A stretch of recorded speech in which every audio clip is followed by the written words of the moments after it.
Hey, Ira, can you unmute and just do a sound check?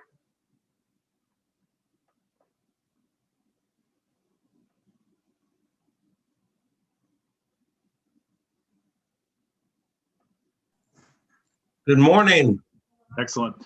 My computer's been a little finicky with the sound, so I wanted to make sure it was working tonight. Well, Looks like we're good. I've actually gotten myself on the network, and when I'm on the network, actual cable, my connection has become much more stable and reliable. Yeah, I find I have a hard wire to my router, and it makes a big difference. Hey, Julian. Hi, guys. Looks like we're recording too. Okay, good. I guess we're all set up.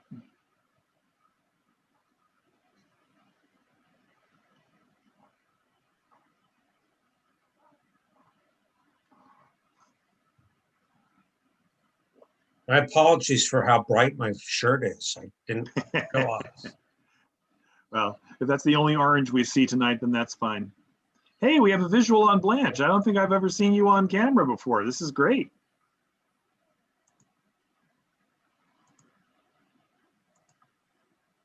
Blanche, you're muted though.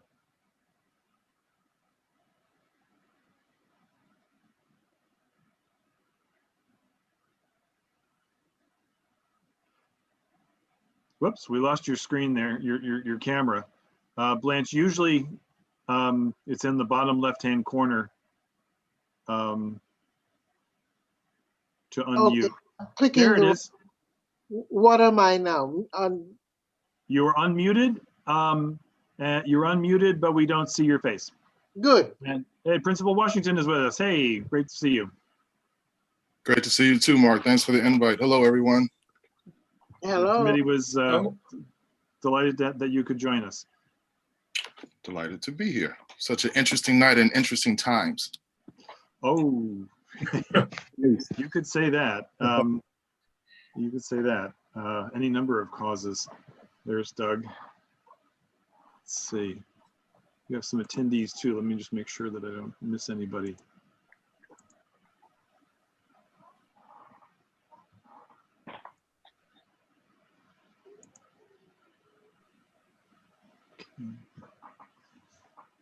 Am I still with you?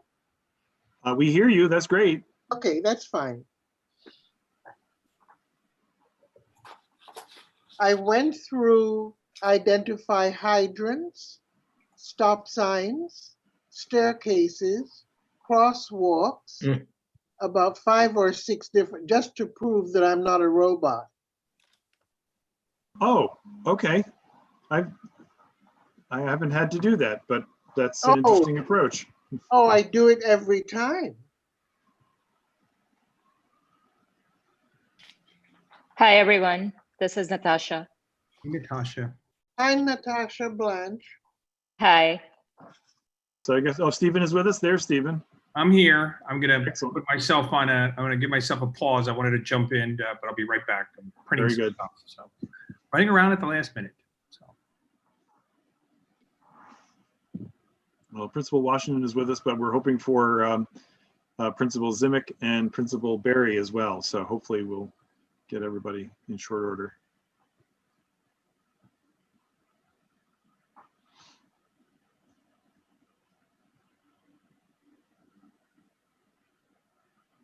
There's Courtney.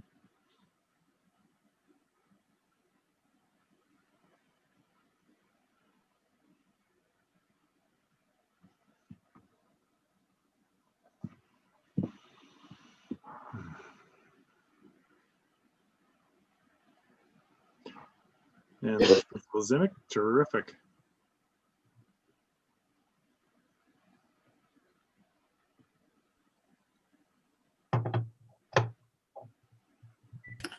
Hi, everyone.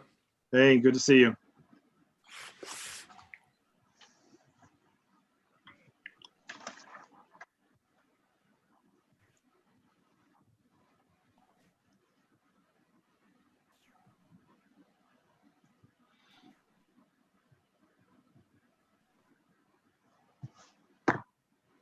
Okay.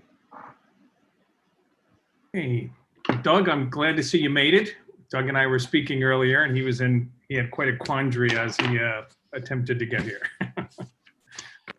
Excellent. Stephen, the NYPD pulled the man safely off of the New York Times Oh, building. I That's witnessed it. wonderful to hear. So great to hear. Oh, is somebody trying to climb up the rain screen again? Somebody did. I saw him probably on floor 9. I couldn't tell. Maybe it was 8. And I saw the NYPD pull him off just 20 minutes ago. Yeah, I saw somebody try that when they first built the building. You know, you build a rain screen like that on 8th Avenue, you can't be surprised when somebody's trying to do a Philippe Petit on it, you know?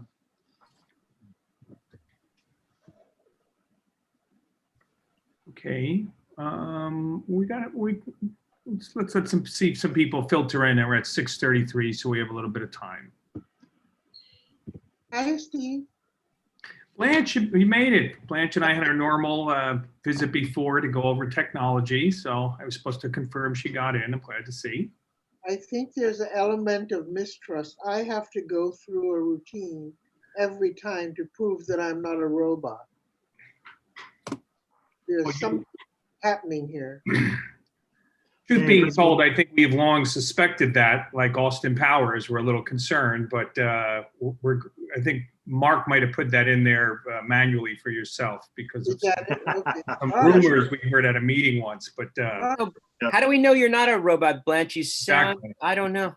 No, they give me several tests to prove, Might as well join the party of people blaming the chair of the board for whatever's going wrong. So okay. it is, of course, my fault. So I'm going to say a quick word of thanks to our 3 principals who've joined us, Carlin Washington from West Prep Academy, Henry Zimick from the Computer School, and Monica Berry from PS 87. Favorites of mine, if I'm allowed to say that out loud. So I'm very grateful that you all responded to the call. It was Stephen and Blanche's idea to organize this. I was just lucky enough to be the mouthpiece, as it were. So I'm going to hand it over to Stephen and Blanche, and with my profound thanks, and look forward to a great discussion. Great. Well, you did some intros, so I did do some prep, but since you did the intros, I'll let you do. I found out a little bit about each one of you, so we'll sort of jump in with the conversations. And I certainly want to acknowledge Kim Watkins from the CEC, who's here as well, so she'll bring her expertise to the conversation. What I thought to do is just talk about sort of quickly an agenda, which was very informal, a little bit of the process and how the meeting will work, and then jump in. I do have one logistical thing that we need a volunteer, and we need to take minutes. And I acknowledge that I had sort of sent my email out a little bit later than I do, but I think the hopes that Lolita was going to take the notes because she sort of switched up, but I don't see her on the call. So I'm hoping that somebody on the committee might volunteer to take notes today. Lolita is a poll worker and Right. probably is in training for that. So Yep. my guess is that that's why she's missing in action. She's training workers. Got it. So anybody going to volunteer? I know we've had I think Ira, Courtney, Julian, you guys have taken notes. Anybody else want to volunteer? I'll call a couple names if I have to. Thank you, Doug. I appreciate it. I saw you motion, so I appreciate you taking the notes. Great. So let's just talk about sort of the agenda, which was, look, I think education is the forefront of everything we're doing right now. We're then, obviously we know our times, but I think in terms of the major factors, the issues, I think particularly that are important to everyone, education is at the forefront for many of us and the million+ kids in the system. The parents, teachers, the schools, everyone around them are all a concern. So I thought it would be a good idea as we entered into the year after post start, just to get some administrators like yourself, particularly in the district, to talk a little bit about your experiences, and what you're experiencing. Maybe give us an update. And I'm sure that we'll have some probing questions from our committee members.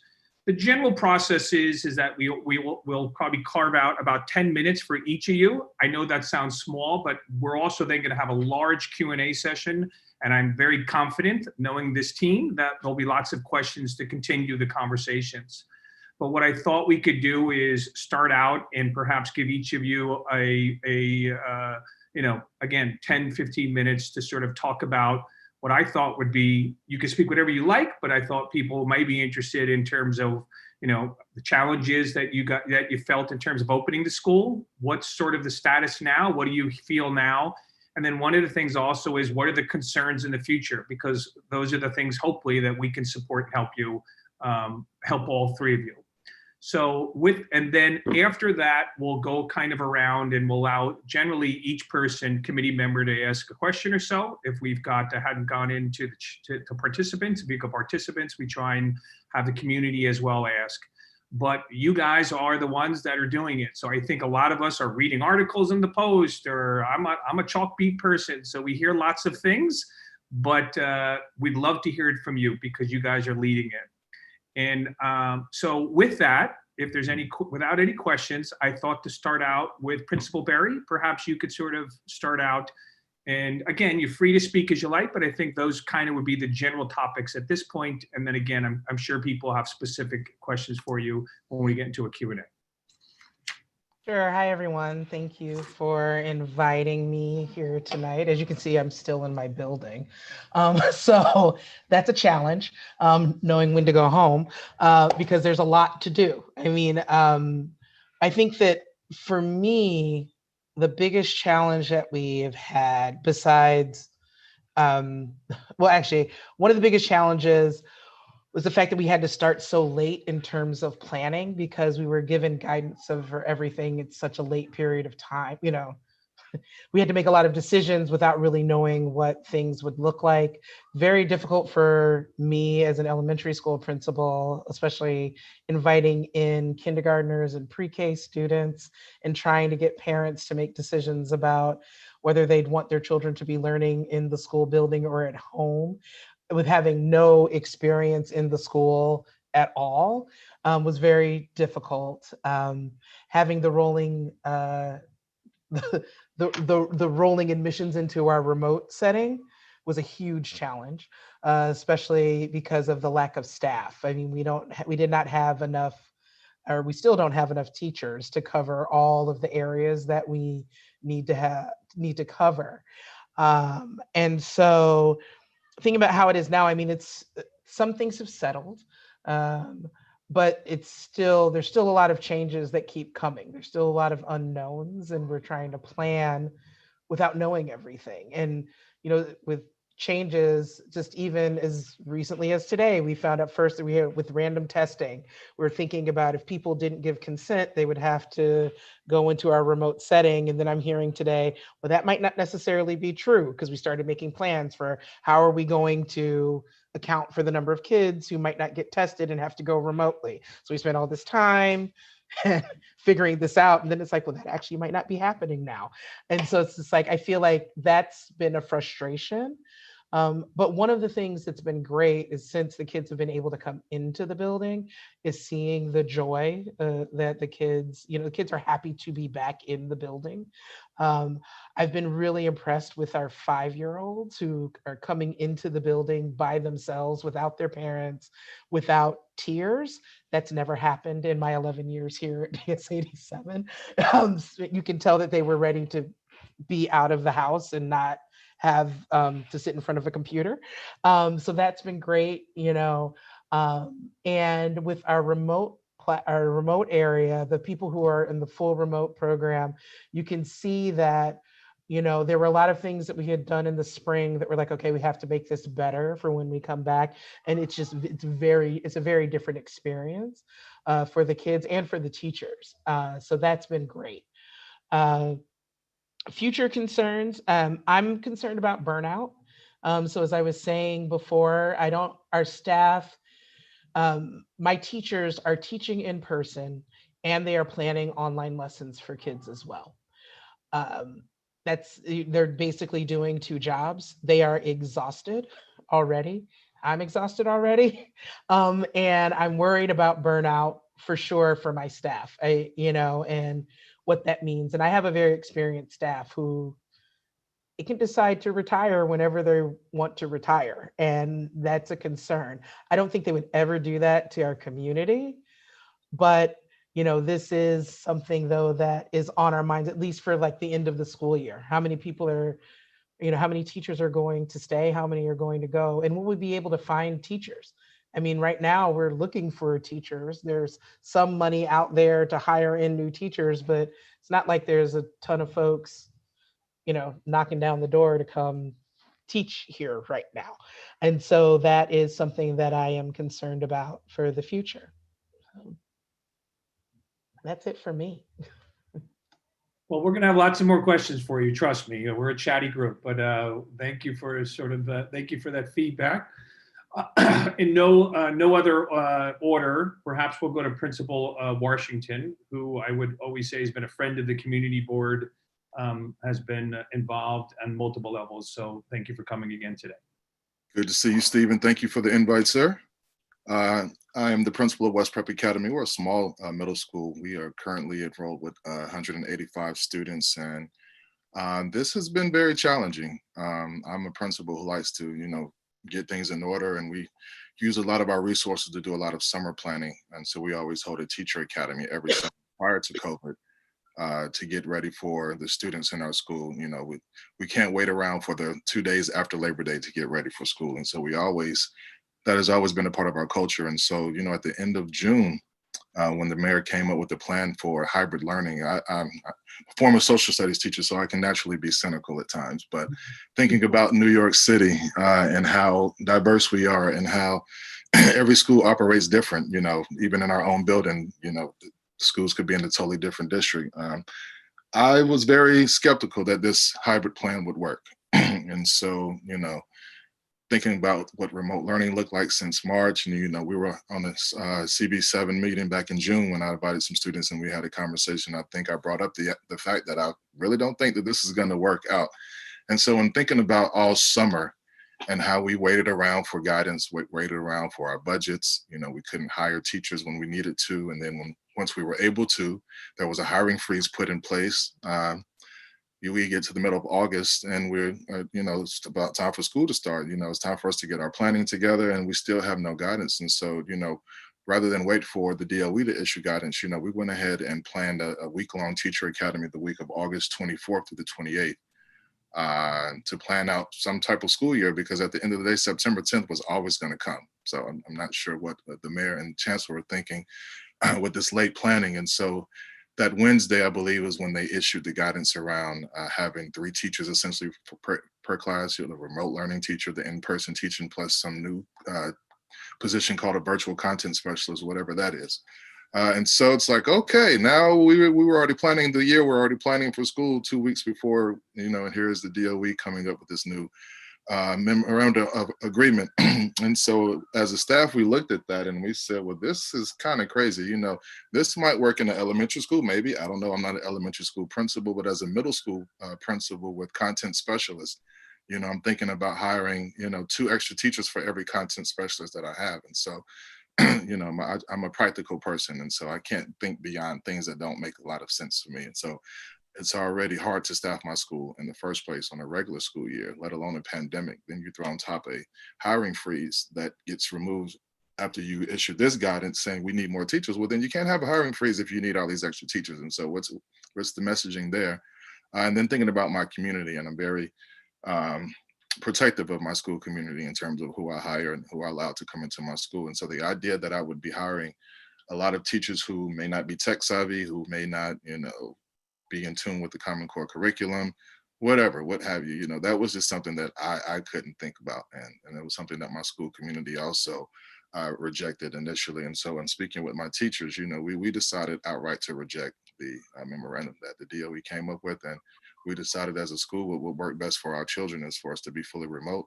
And if children choose to come to school, then we would support them with childcare as the DOE is asking us to do. But in terms of giving children an education, we would need to do things fully remote so that they can have access to the teachers that I hired for them at all times. And also we are a school with a lot of special ed students. We are about 40% special ed this year, which is 3 times the district average. And so making sure that I'm honoring all of those IEP agreements and expectations was also a challenge. And so again, we decided to do fully remote. And so fortunately, because we made that decision back on August the 28th at the end of that Friday, we haven't experienced some of the challenges that the other schools had in terms of trying to hire and waiting to the last minute and playing around with the DOE about sending central staff members and hiring CUNY professors and all the other things that were taking place. So what was frustrating for me as a principal is being the messenger and having to go to my community every week and say, here's what's going on, here's what's going on. We're ready to go, but here's what's going on.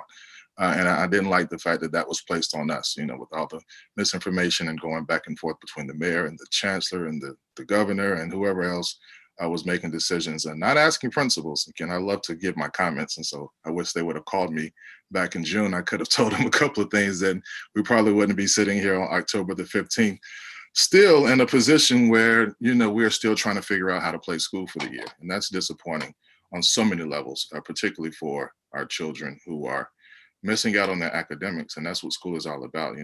They're not going to learn anywhere else but school. And so if we don't have this together, whether it's remote, whether it's blended, whether it's fully in person or not, in the middle of October, something is seriously wrong with that picture. And so, what we really need is technology.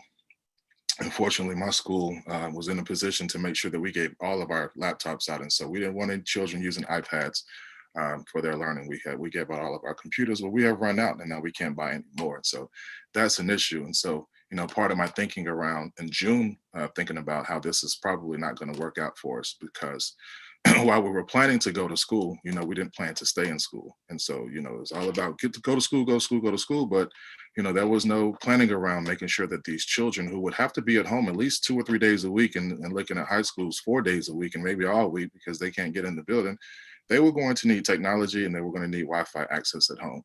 And so while we spend all this time thinking about PPE and all these different things and going back and forth with all the unions, the DOE and all the money that we have, might have, could have, potentially don't have, they didn't spend any of that money on technology and making sure that the least among us had the necessary tools that they would need to have learning 5 days a week. And nobody thought about that. And so that was very disappointing. And that continues to be a disappointment for us. But otherwise, I think we're doing well. We have 70% of our students who chose remote, and so only 30% of our students are coming to the building.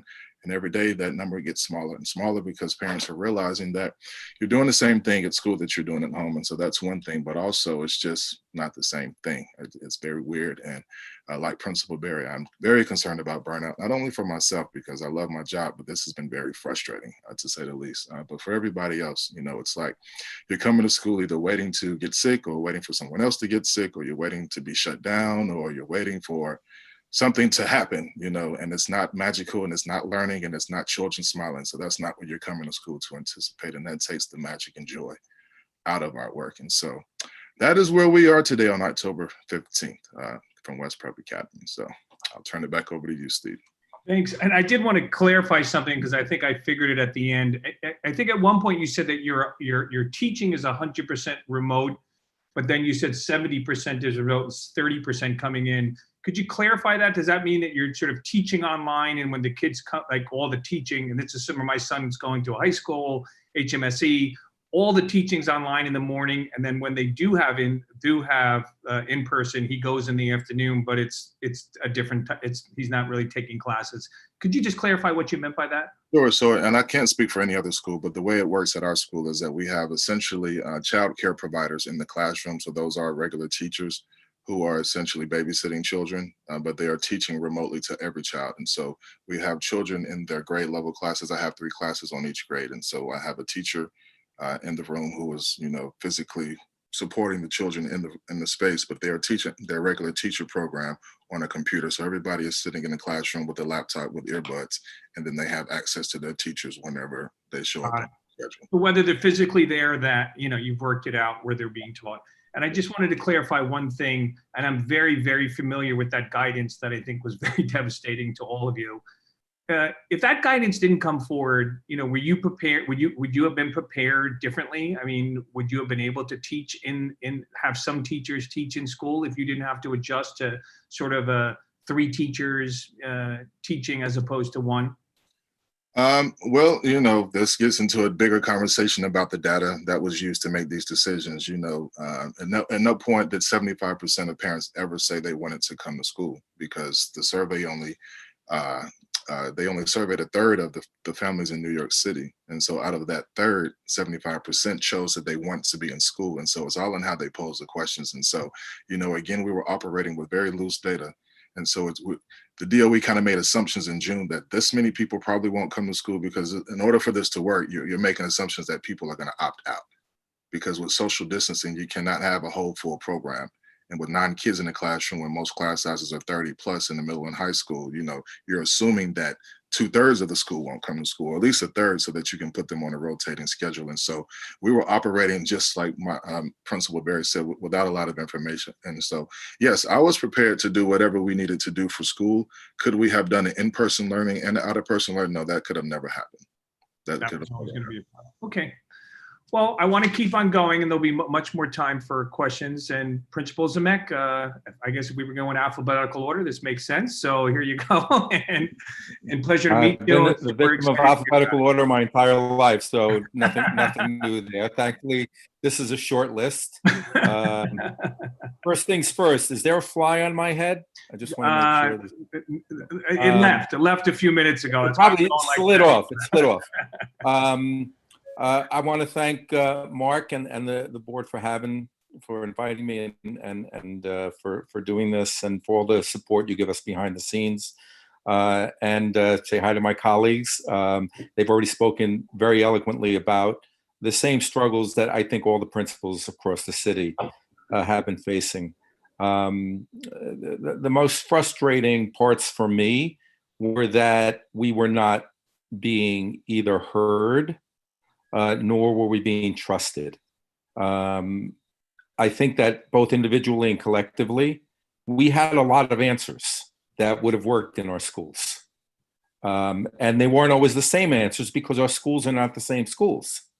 Yet we were, number one, not given information in a timely manner. Number two, the nature of the information was constantly changing. So whatever information you got, in June was useless in July, and that, so on and so forth. We were asked to design programs that fit into very rigid models that we had to build around, rather than asked to brainstorm models that work best in our school, given our staffing situations, given our student situations, given our overall philosophies, our technology capability, and so forth. So that lack of being heard, that lack of feeling trusted, were to me the most upsetting parts of this whole ordeal. And, my colleagues and I, we've been around for a while. We've had to deal with lots of directives that we weren't comfortable with, that we weren't, in agreement with. But so long as we had time to adapt, and we had the time to kind of roll it out to our communities, we rolled with it. And, in this case, that wasn't afforded to us. We were left in the lurch. I personally feel incredibly thankful to my staff and my parent community that they trusted what I was rolling out to them, and didn't sort of hold me accountable for the lack of information that was I was sort of the conduit for. So at the end of the day, the DOE sort of succumbed to the reality of the math. This, and I said this to my colleagues, and we sent out a letter essentially saying that there's a math problem embedded here. And it's a problem where, number one, the numbers are constantly shifting and changing and not the same for all of us, right? And number two, in the DOE's uh, plan, the numbers didn't add up. And we could not go ahead with plans that met the compliance aspect of what the DOE wanted and have it add up.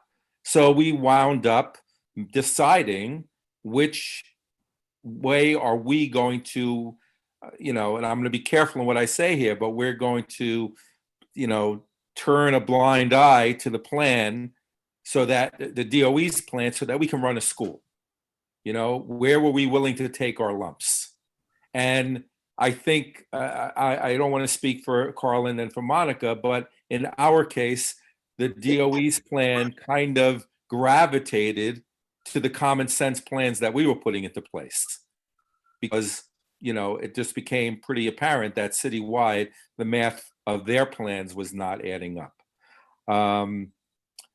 Beyond that, I have to say, at the computer school, I feel blessed to have the community, the staff that I do. And, they've been in the business of making me look good for a long time. And never has that been more true than this year. The person that probably bore the brunt of the constant fluctuation in the plans was my assistant principal, who was in charge of programming. And we had a Zoom call, in fact, where she was trying to explain the latest version and she just broke down in frustration. And what she said was, I just don't believe in what I'm doing and saying here, and that's, I think, the position that we were put in for a long time. Now that things have shaken out and settled down, I think all of us are feeling a little bit more comfortable with, what we're doing and the repercussions of what we're doing. And also, we're energized by seeing the kids. None of us got into this business to teach remotely or to be remote administrators. So there's been a little bit of a rebound on the part of myself and of my staff in having the kids actually in the building. A lot of the staff who were terrified of the notion of, what happens if a kid comes in and their mask falls off and I get exposed. I have young children at home. We had 7 maternity leaves last year. So a lot of our teachers are dealing with, young children at home. And it seems that once the kids got here on that first day, their fears sort of largely dissipated. There's still a lot of unsettled things that we are, going to be facing. We've been having lunch outdoors. We've been keeping the windows wide open. When the weather changes, I'm not sure how that's going to work out. We're not even into cold and flu season yet. We haven't had to use our isolation room yet. What's going to happen when that starts getting active? There's a lot of unknowns still. And I think I can speak for my colleagues in saying that at the end of the day, we're taking a one day at a time approach. That when the kids go home at the end of the day, or when school ends at the end of the day, if we can say we got through that day and there were no major issues, it's a successful day. And that's what I think it's all about right now, is just piling one successful day on top of the next, and dealing with things as they unfold. But I can say that my respect for my colleagues, my principal colleagues, has only grown through this experience. We've listened to each other, we've sort of supported each other, and I think we all feel each other's frustration and pain and anxiety, and it's sort of gratifying to know that you're not alone on an island messing up. That we're all together in this. So great. Can you just also clarify just what does your hybrid program look like? Could you just elaborate a little bit on that? What does my program look like? Your hybrid program, is it just how did that? I think it's like everyone worked what was best for the school. I'm just curious what yours was. And we have 3 student groupings for in-person learning. an A group, a B group, a C group. And our teachers have been willing to teach in all three modalities, without us needing to do an SBO for it. So I'm thankful for that. So, we've made it work. But I'm not taking credit for that. I think I'm fortunate in that I have a relatively low number of teachers who applied for accommodations to work 100% remotely.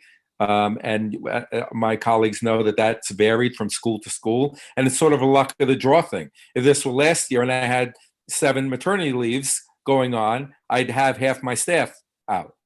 I'm also fortunate that while we have been getting that drip, drip, drip of students going from blended to full remote, which has created some strain, we still have a preponderance of students that are staying with blended. And we actually had 2 or 3 students in the last few days that have come back to blended after choosing full remote.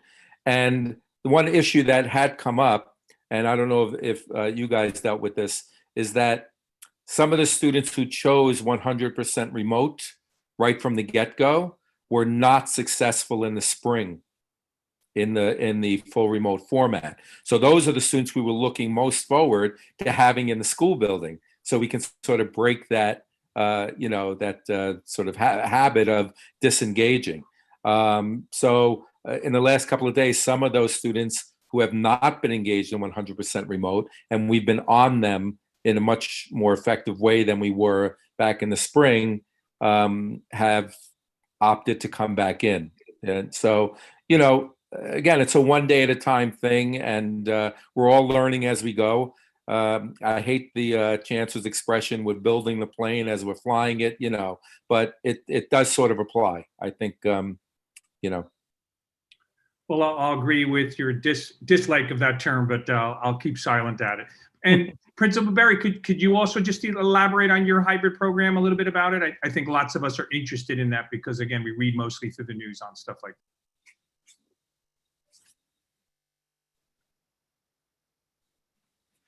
Sorry, muted. We have 2 cohorts in my school. And so children come to school either 2 to 3 days a week. And we did not choose, we actually moved the alternating Wednesday. So basically I have a group that comes in on Monday and Tuesday. I have a group that the 2 groups alternate on Wednesdays. And then I have another group that always comes in Thursday and Friday. So that was the model that we chose here. And so, I actually have 27% of my staff got medical accommodations. And so it's interesting because we were able to cover our full remote classes, and the classes in person. It's that who's teaching the kids during the remote time who are in the hybrid model. That's the tricky point for us. We don't have enough teachers for that. We have 2 teachers. We don't have that 3rd teacher, which has been tough for us. And I would say that, a part of it was that we needed more of those teachers to teach in the remote settings because we had a large number of kids who chose remote early on before the school year started, like by the deadline. And so we needed, in 5th grade, I have 2 full remote classes, same with 4th grade. I think with every grade, with the exception of 3rd grade right now, we have multiple classes that are full remote, and I was able to cover them with the accommodations, which is great. But then that leaves the kids on those remote days. We're lacking teachers for that space. Which is interesting because that's one of those things when I can't remember if it was Carlin or Henry who said where the chancellor went back on things. That was one of the things that he said. He's like, on those blended remote days, everything can be asynchronous because there's no way there was going to be enough teachers in any school. Or I shouldn't say in any school, there may be some in some schools, but from folks that I've been talking to, having 3 teachers per class just wasn't something that was happening. Stephen, now you're muted. I didn't want to speak. I wanted to be polite. I feel like that was sort of the last bomb that kind of came in that may have screwed up a lot of the models. And just are you seeing any flow from hybrid to full? Is it sort of staying steady? I'm just curious. Has there been any movement or any feedback in how that's been flowing thus far? Well, folks, there was a lot of movement in the beginning when there were so many changes for the start of the school year and what's going to happen. So we had a number of people who moved from wanting to be in the blended program to wanting to go fully remote. And right now that's stabilized. We have not started, we're actually going with the enrollment periods for moving from remote to blended. And so in the end of October, that's when that supposedly is starting. And so we'll see what happens at that time. Got it. Okay, great. Well, I'm going to start to, I'm going to make I'll make a quick statement, then start going around to our other board members. But I just want to thank the principals. I mean, as someone who, again, I've got a son in a high school level, so I've been through this process, and I just find it completely ironic that I think it's the administrators and the principals who have basically been the glue of this year, having to put all this together. And I'm not saying this just to say it, I truly believe it. Ironically, seem to have the least amount of say in what is going on, which I find just incredible. And I know that in my own school, my principal presented 3 different models over a 3-week period. Each and every time a new piece of information came out, they'd say, okay, here's the new model now that we have this. And I couldn't imagine it. And I think anybody wants to be in a job where, there's, whether it's sports or the business world, you want to be put in a position to be successful. And I think that you guys have been handicapped the most I've ever seen. I mean, to be giving key decisions on a Friday that literally had to do with how many teachers you had, getting no questions about it, and then within days be able to put it together is unfathomable to me. And I could use stronger words, but I'm going to stay positive today. But I just want you to know that I completely admire what you guys have done. I think you guys have been the glue of the year. That's my applause. I just empathize incredibly in terms of the challenges you guys had, and want to take a moment to acknowledge that. So with that, I'm going to go around the room, and I'm going to start with Blanche. Blanche is my co-chair, and I'm going to allow her to ask any questions she has. Steve, this is sort of, in a way, following up on what you just said, and indicative of my ignorance of how the whole system works. But what I've heard our 3 guests say reminds me somewhat of what's going on nationally, like the federal administration saying to governors, this is your responsibility. You go find respirators, you go find this, you go find that. So my question is there any representation or input from principals, representatives of principals in the DOE decision-making process? Like, who came up with remote, hybrid, or whatever? Did anybody go to, well, what is the role of the principal in the overall decision-making and planning of the DOE, if any? That's my question. Monica, maybe you'd be the best qualified to answer that, since you're on the advisory committee. Yes, so I'm on the Executive Superintendent's Advisory Committee. They didn't ask us about it, I can tell you that. So I would say that I was never asked once about my opinion about anything. I, like Carlin, really enjoy giving my opinion about things, and no one asked my opinion at any point. I will say this, I do have a friend who is another principal here in District 3 who said that he was invited to a meeting where they were presenting things to them. And apparently everything that the principals had said at that meeting was ignored. So that's what that's obviously that's rumor, it's secondhand information. I'm not surprised, because I don't think that anyone who's working in a school building would sign on to the things that we've seen. I mean, that's right. I don't think teachers were asked. I don't think principals were asked. It sounds that way to me. Okay. Okay, so Mark, you were, Stephen, you're muted again. I'm having my technology problems today. I apologize, but Mark, love to hear from you in terms of starting. Oh, thank you. I expected to go last, but I will absolutely take the chance.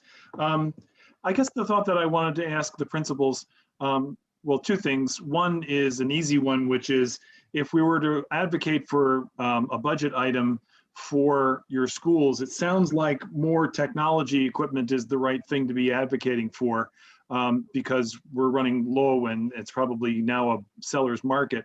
So I'm seeing nodding heads, so I don't have to ask that question formally. So I guess the thing I would want to be curious about is the impact of all of this on enrollment vis-a-vis what you expected. Well, I'd say what you expected in June versus what materialized in September, but really it's probably what you expected in March and what's materializing in October. We hear lots of things about people with options to go elsewhere, taking them, and thinking back to 5 and 7 and 10 years ago when there were overcrowding questions and there was an issue about whether there was certainty or uncertainty that your zone school would actually be available to you, or whether the school that you were most interested in on a choice system was going to be available to you, that parents were taking other options that were certain, even if they weren't ideal. So with that as prologue and my usual prolixity, can I get your thoughts on what happened with enrollment versus what you were expecting? And do you see anything in that way changing as we go forward?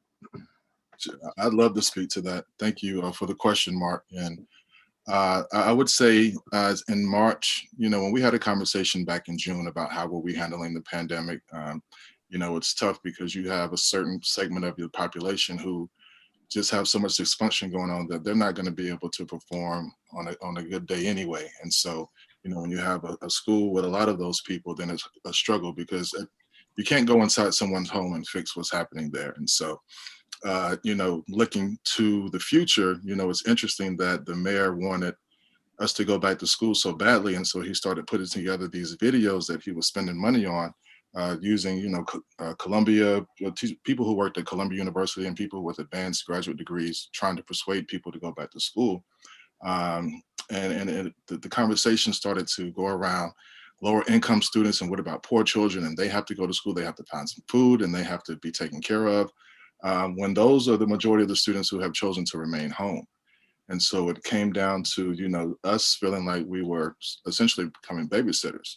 As I said in our June meeting, I'm no fan of charter schools at all whatsoever. I'm not a fan of public competition as it relates to public education. And so, but I find it interesting that the biggest charter schools have decided to go fully remote for the best interests of children, for the best interest of their learning. And I never think charter schools are doing anything out of the best interest of children, but yet here they have stepped to the table and stepped up to the plate and decided to go fully remote in the best interest of children because they realize is come to school one day, come to school 2 days out of the week is not an acceptable model. And so I just find that quite interesting. Now, to your point about numbers, September 1st, I was 50-50. 50% of my students were coming in the building, 50% was not.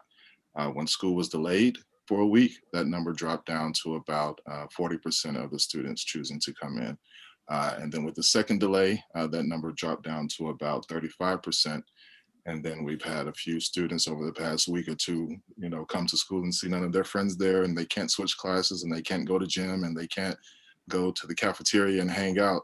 And so they've decided to opt out as well. And so again, it's a numbers game and those fluctuate every day. So at the computer school, our overall enrollment is probably down about 15 to 20 students out of a school of, we were anticipating a little bit above 400, and now we're down in the 380s. It doesn't sound like a lot, but it's a big chunk of funding, like you are funded based on procurement. And, so we just have to be careful not to overspend in the case that the DOE, asks for that money back based on register loss. So, that's just the reality of it. I think the reasons why people left varied, and where they left to varied. Some went, to their homes in the country. Some switched to parochial schools. Some, left the city, for other states because there was a job loss. But I would consider ourselves fortunate that it was limited to that number. Yeah, 20 students, but that may not sound like a big number, but that's almost a whole teacher, right? Yeah, that's in that ballpark. So I was not as lucky as Henry. We're down 150 students. We had, it's a huge number. So, all of the years that we fought to open for more schools to keep PS 87 from being overcrowded, there's space for you now. That's not an issue. And just like Henry, people left for many different reasons.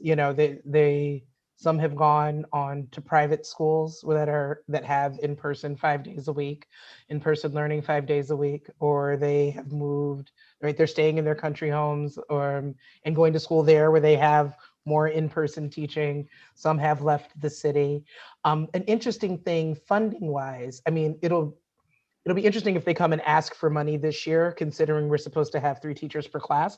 Then we're really in trouble because I owe a lot of money, just from that number of kids who aren't coming, who have not returned. But thinking about next year, a number of the people who left, they said, well, we're going to leave for this year and we're coming back.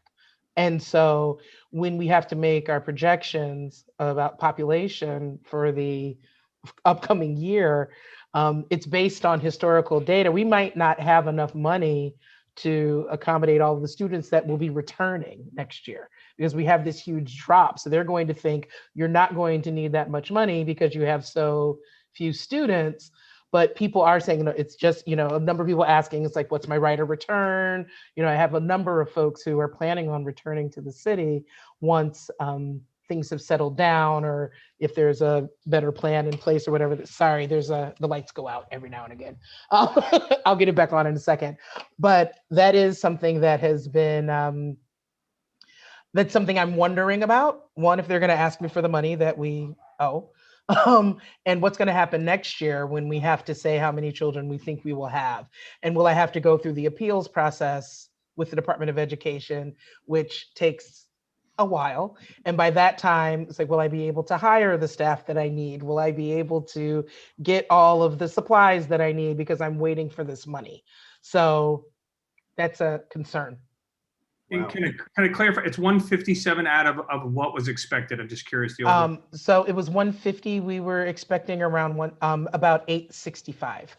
So the expectation was 860. You got around 710. Yeah. Okay. And we're going to budget light bulbs for you. We're going to put that in our district. No, the light bulbs work. It's just that the timer needs to go on for a little longer. Same thing happens to me all the time. It's more dramatic at night, though. Just to add to what Monica was saying, there's also the issue, and I'm sure my colleagues are dealing with this, of compliance with special education mandates, with ESL mandates, and so forth.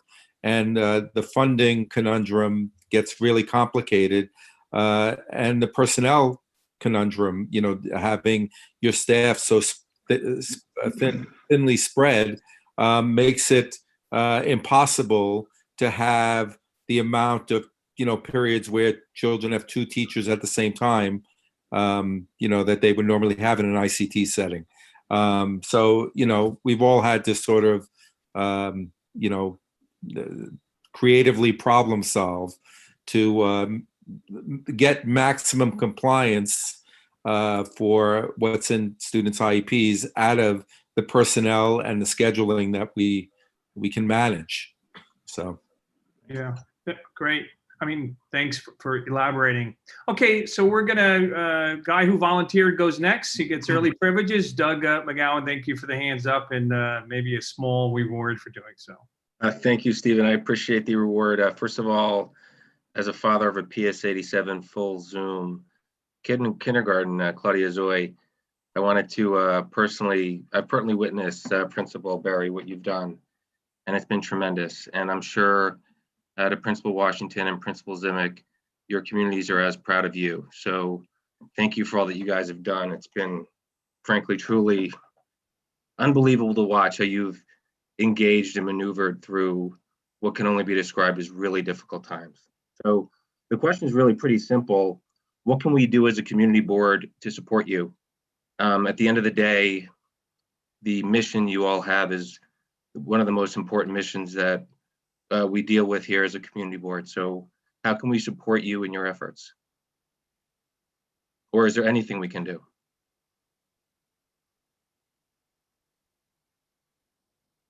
Anyone want to? I'll jump in and just say, and thank you for the question, Doug, and thank you for acknowledging what is definitely difficult times for us. So I appreciate that, and you're in good hands with Ms. Berry over there. So I'm glad that you're with her. I think it's about advocacy. You know, like Monica Berry said, you know, we don't mind sharing our opinions, and I know I can be very opinionated, but it's all coming from a good place because I care about people. I'm a citizen of this planet, and we have to take care of each other. And so when something is happening, you know, we speak out about it. I think, you know, I don't want to get too political, but I will say that, you know, it's great when you have the mayor and the chancellor making decisions.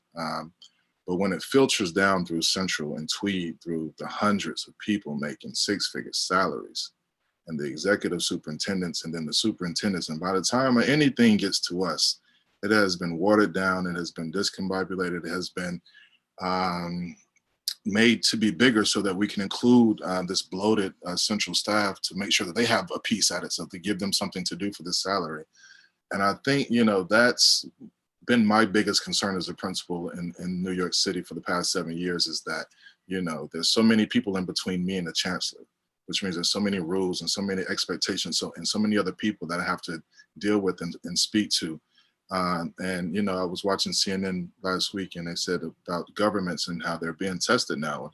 Governments that were pretty strong are doing okay, and governments that are shaky are not doing well during this crisis. And we think about the DOE as a bureaucracy, and, you know, we can be on some shaky grounds on a good day. And so then this pandemic is really showing what's happening, you know, a lot of the departures that are happening in central office. And it's like, well, I don't even know those positions exist. And I don't know what they are for and how they are supporting student achievement at my school. And so, you know, you can advocate in any way, you know, to think about the structure of our central services and how many people we have to answer to, and how many people are supporting us for the sake of having a job, or supporting us for the sake of really supporting students and helping their growth and development. I would say outside of, Mark already acknowledged the technology needs that we have, and so that notwithstanding, but just as an advocacy for, you know, schools, as you're listening to us talk about how we had to bear the brunt of all of this. You know, the mayor can sit on TV and tweet and create videos all day, but we have to be the ones to say, this is what this looks like in my school. And when parents hear, you know, I'm promising you full instruction, I'm promising you live instruction at home, and, you know, all of these over promisings that he gave to the families, and we have to come back and say, no, I can't do that for you. You know, there's a disconnect, and then that creates mistrust. And I think that mistrust was created back in March, when, again, we were being asked to come to school while the rest of the world was shutting down. And so I think that mistrust was created there. And then you come up with policies, and like Henry said, when the math doesn't add up, but you want me to do it anyway and force it, it's like, well, it doesn't work. If it's not going to work, it's not going to work. And so I think just, we want to share our opinions, and to go back to Blanche's point, and I don't want to speak too much longer about, you know, us having to say, you know, the unions support us in certain ways, but they also don't support us in certain ways. And I think that the U of T is definitely stronger than the CSA. And so they are the ones who are treated differently. They get first they get the first questions, and they get the ones to dictate the policy. And that has been very evident throughout this process, because they often knew things before we knew things. And so, you know, you have teachers coming to us saying, well, this is what the new policy is. And we're like, I didn't get that. I didn't get an email. My superintendent didn't send me that. My union didn't send me that. And so thank you for this information. Now I need to figure out what to do with that. And so that shouldn't be the case when we have to answer to everyone, and then our jobs are on the line because either we've done something correctly or done something incorrectly. And so I think just more advocacy for the principal voice to be heard, the trust there. We've gone to school, we've been teachers. We know how to organize and protect the school. So we don't need 12 people between me and the chancellor, you know, trying to dictate policy and make rules. Great. Well, I just couldn't agree more with almost every aspect of what you said, from budgeting at an administrative level to having more of a voice with administrators and that group. But I'll leave it at that. Okay. So just to add to what Carlin is saying, you know, from a principal's perspective, and all of it, you know, we've all been teachers and so forth. You know, the hardest part is feeling the pain of the teachers, because they're really bearing the brunt of this. Mhm. You know, especially the ones that would normally, you know, work themselves to the bone trying to do right by kids. And Carlin had mentioned he's worried about teacher burnout, and it's true. That's what weighs heavily on us. I don't think our workload is, at least I can speak for myself and say my workload isn't substantially different than it normally is. It's just the stress and the need to support is greater than ever, and the need for support, you know. And so just knowing that the community understands what our teachers, the heroic work that our teachers are doing under these circumstances, and even if it's not working perfectly, it's not for lack of trying or lack of effort. You know, that's very much appreciated. You know, one thing is our higher ups like to comfort us or try to comfort us by saying, well, we were principals once too. And sometimes it just doesn't feel that way. Well, I can assure that we all empathize and feel strongly for teachers as well. And multiple people on this committee have teacher backgrounds. And so we certainly share, agree with you 100% on that perspective.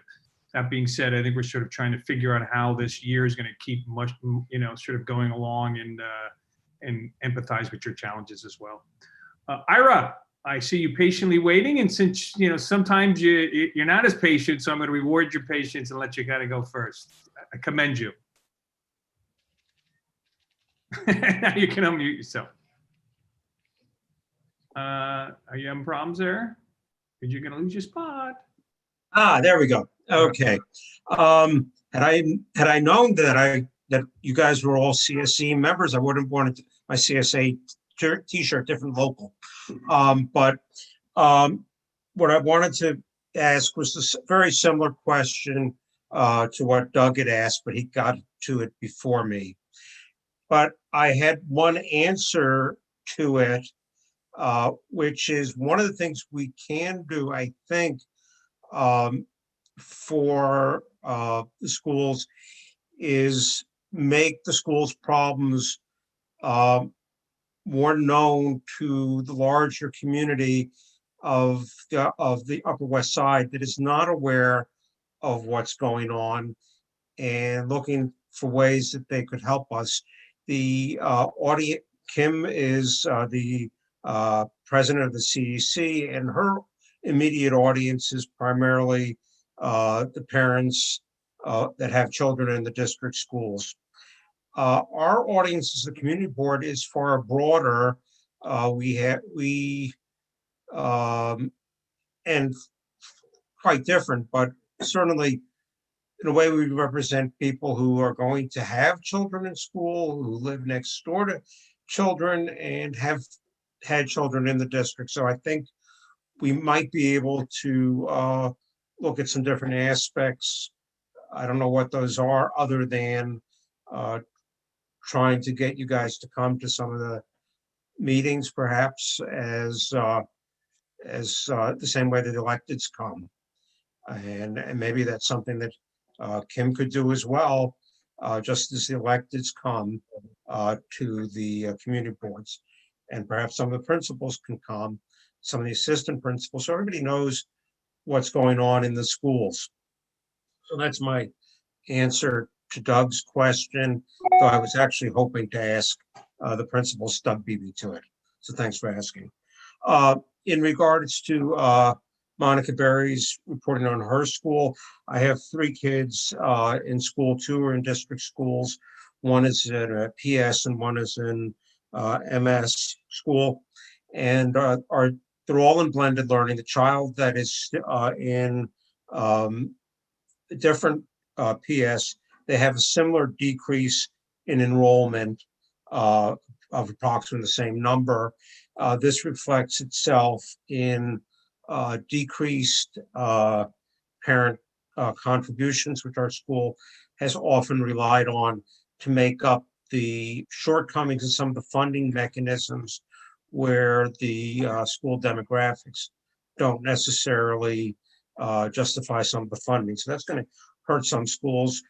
My school happens to have a somewhat less favorable demographic than PS 87, definitely a less favorable demographic than PS 199, certainly a better parent capacity than a lot of our district schools, but it's going to hurt us.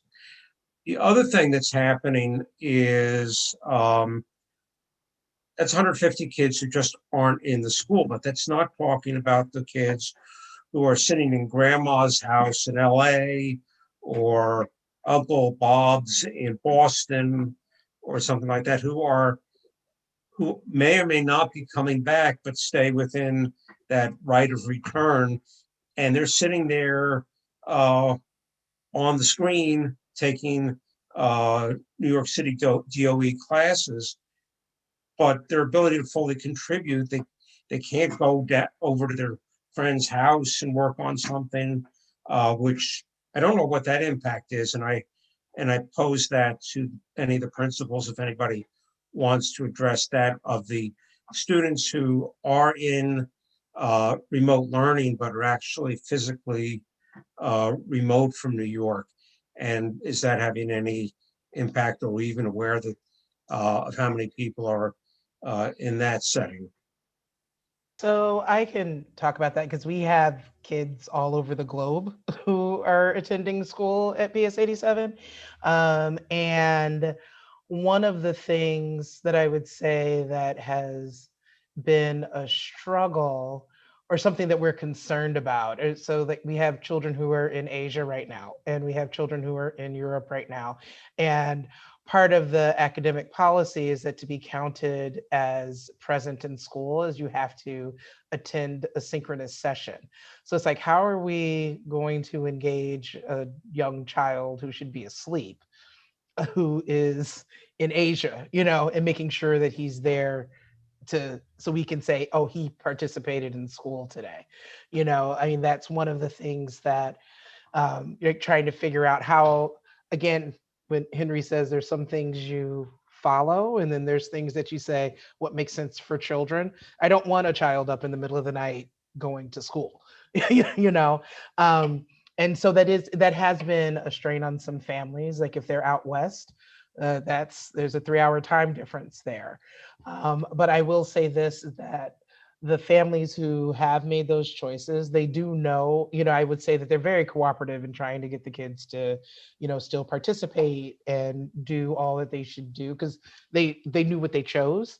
And so I will say that they've been really great about that, but it does still concern us as educators here in the building, because we still have very young kids. I would say I'd be concerned about a child at any age, but we still have young children, and they're still developing, and they need to sleep, and they need a schedule. It's like, so that is something that it happens. The families are working, to make it work for their kids, but it is something that is definitely something that we see here. We have materials for kids who are working fully remote, and we'll say, you can come in and pick up materials, and then it's just like, well, we're in Bosnia, it's like, so then it's like, what do we do? So that's, one of the things that's, in figuring out how are we going to get things to people and all of that. And I also would say that a big challenge, one of the things that I would say just community-wise or culturally here at PS 87, we are a school that's known for our community, and we spend a lot of time together and bonding and all of that. And really, it's been a struggle for us is trying to think about how are we engaging the families who are working remotely. It's something we think about all the time. Like we'll start to make plans and it's like, right, that works really well for the people who come into the building. It's like, how are we going to make sure that we don't have the families who are not here with us physically? And to this still goes also with talking about people who are out of town, because there are people who are working remotely who we'll see every now and again because they're still in New York, but then there's people who aren't here in New York. It's like, how do you engage people virtually? I mean, we have ideas, obviously this is one way, but it's still not quite the same. And we're trying to figure out how do we keep that same community feel when people are all over the place. So that's something that we think about a lot. Thank you. And then I have one more question. Well, Ira, with these guys, I know that Principal Zemek has to leave at 8. There's about 5 other people. We can kind of get down. And I want to be, the fact that Principal Berry's still in her office, and I believe she lives in Brooklyn, I think we want to be sensitive to everyone's time. So let us get to some other people. If we have time, we'll come back. I hope you understand. Natasha, if you want to. And I just want to ask if we can be quick and concise with our questions. And again, these guys we're praising them but they're working hard. So let's, we want to make sure that we all have time, but let's be concise with our sort of leave it to I had one comment, which is that I just wanted to thank all 3 of our guests. Back when the pandemic started, we started hearing of the essential workers, which were the doctors and the nurses. But I just want to thank you for your service, because I think you're way up there in terms of the essentialness of your service and how it will contribute to the vibrancy of our city and our country. So thank you very much. I did have just one brief question. Do you know if the DOE has said anything about assessing or reassessing this plan, and when will they come back to the drawing board to see if the current model is working or not? Is there any kind of deadline for that? Thank you. The short answer is no. And the longer answer to that is that, as I said, the idea of us going back to school was just it. That was it. Go back to school and then figure out what that looks like for your school.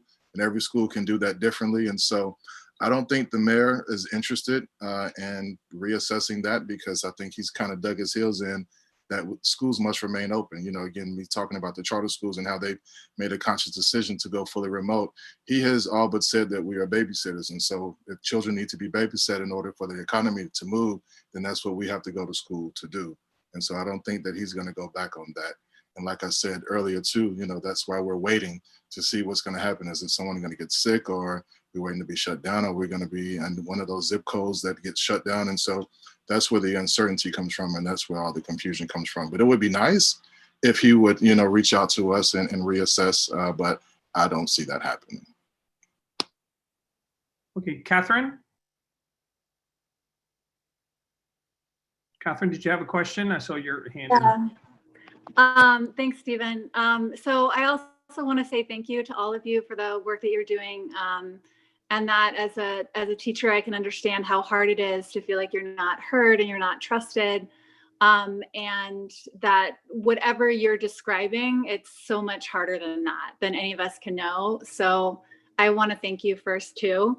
My question is, who are the students that you're most worried about? And what do you need to better connect or support them? So who are the students that you're most concerned about, and what do you need to better connect with them? Any aspect of that, including absences, or absence is an issue. That's my question. Anyone?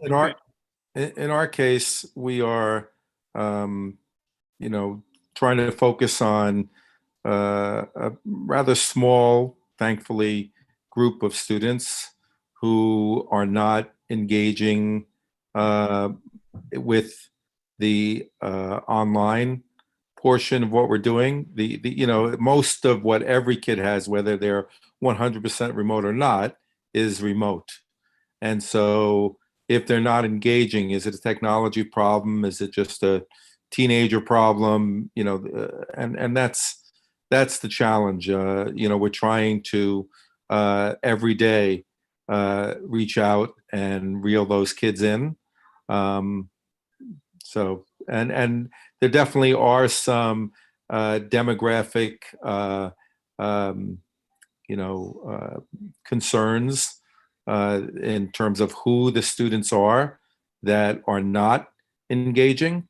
So we're discussing that in our equity team meetings and with our parent association, and trying to work on ways to make sure that every student has equal access to whatever it is that we're doing. It's sometimes hard to get to the bottom of what a student's particular issue is. As Carlin says, we can't get into every student's home to find out what's going on. So, but we've been very proactive in that challenge, and we're going to continue doing that. Great. Can I add to that too? I mean, so two things. One, just speaking PS 87, like specifically about PS 87, I'm also very concerned about our students with disabilities.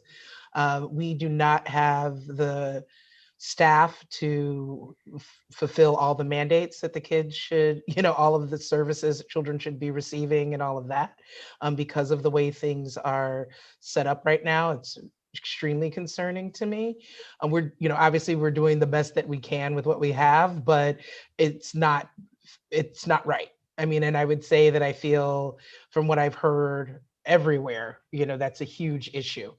The other thing that I would just say is just district-wide. I'm on the district equity team along with Principal Washington, and that lack of access and talking about the disparities with who has and who doesn't, who can connect and who can't. It's a huge problem for our district. And so I think that we're all, as a district, worried about that as well, because as all of you who are familiar with District 3, this is not a new issue when it comes to equity. And so this is definitely something that is on our minds. And the fact that folks are told to reach out to the Department of Education for a device, and the Department of Education then says reach out to the schools, is an issue. We gave out every device, like Carlin, we gave out every device that we had back in the spring.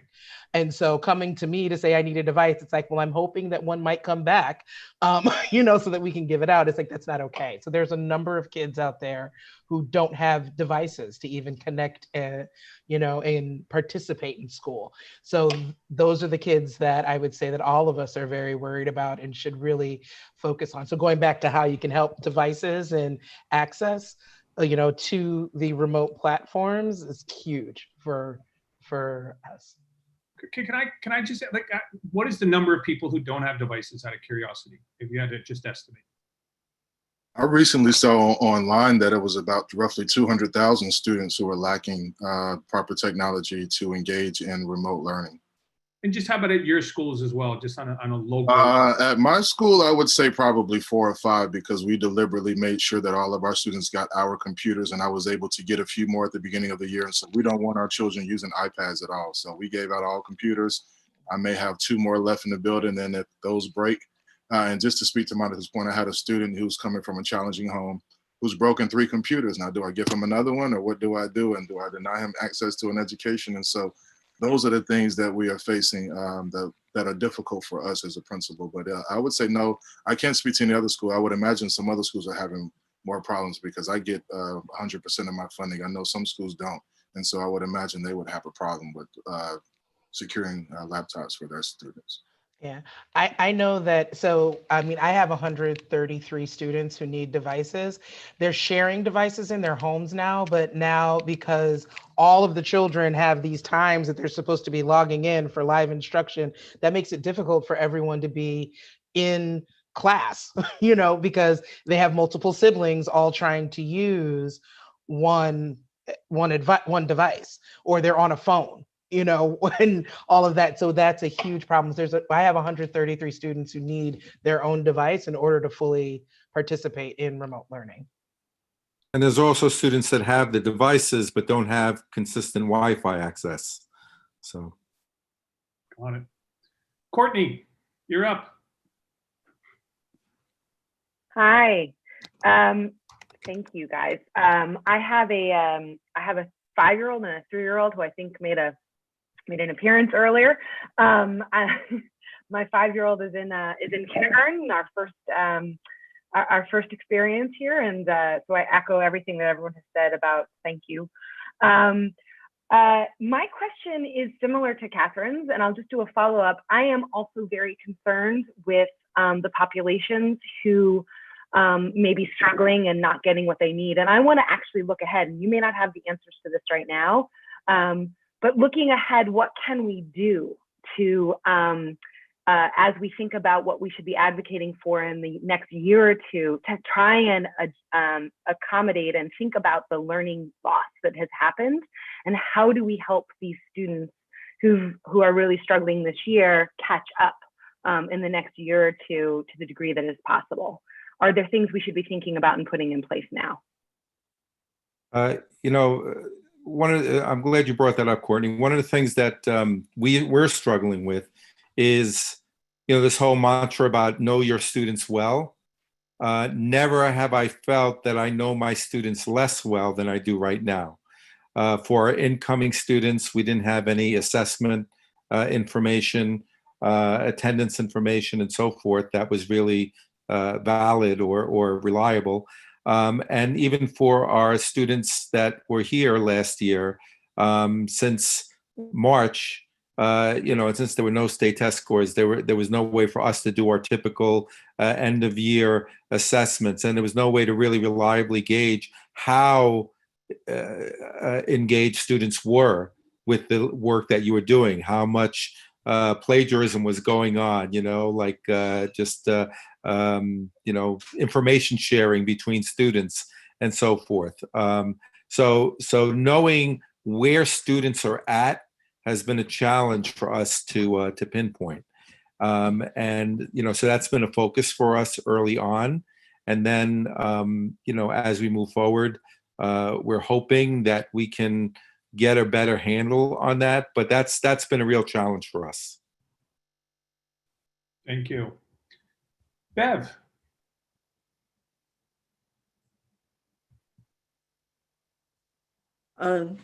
Yes, thank you. I am very impressed with all three of you, and as a former, long time ago, central DOE worker, I always believed that the principals were the only ones who really knew what was going on. So you've reaffirmed that belief in me tonight.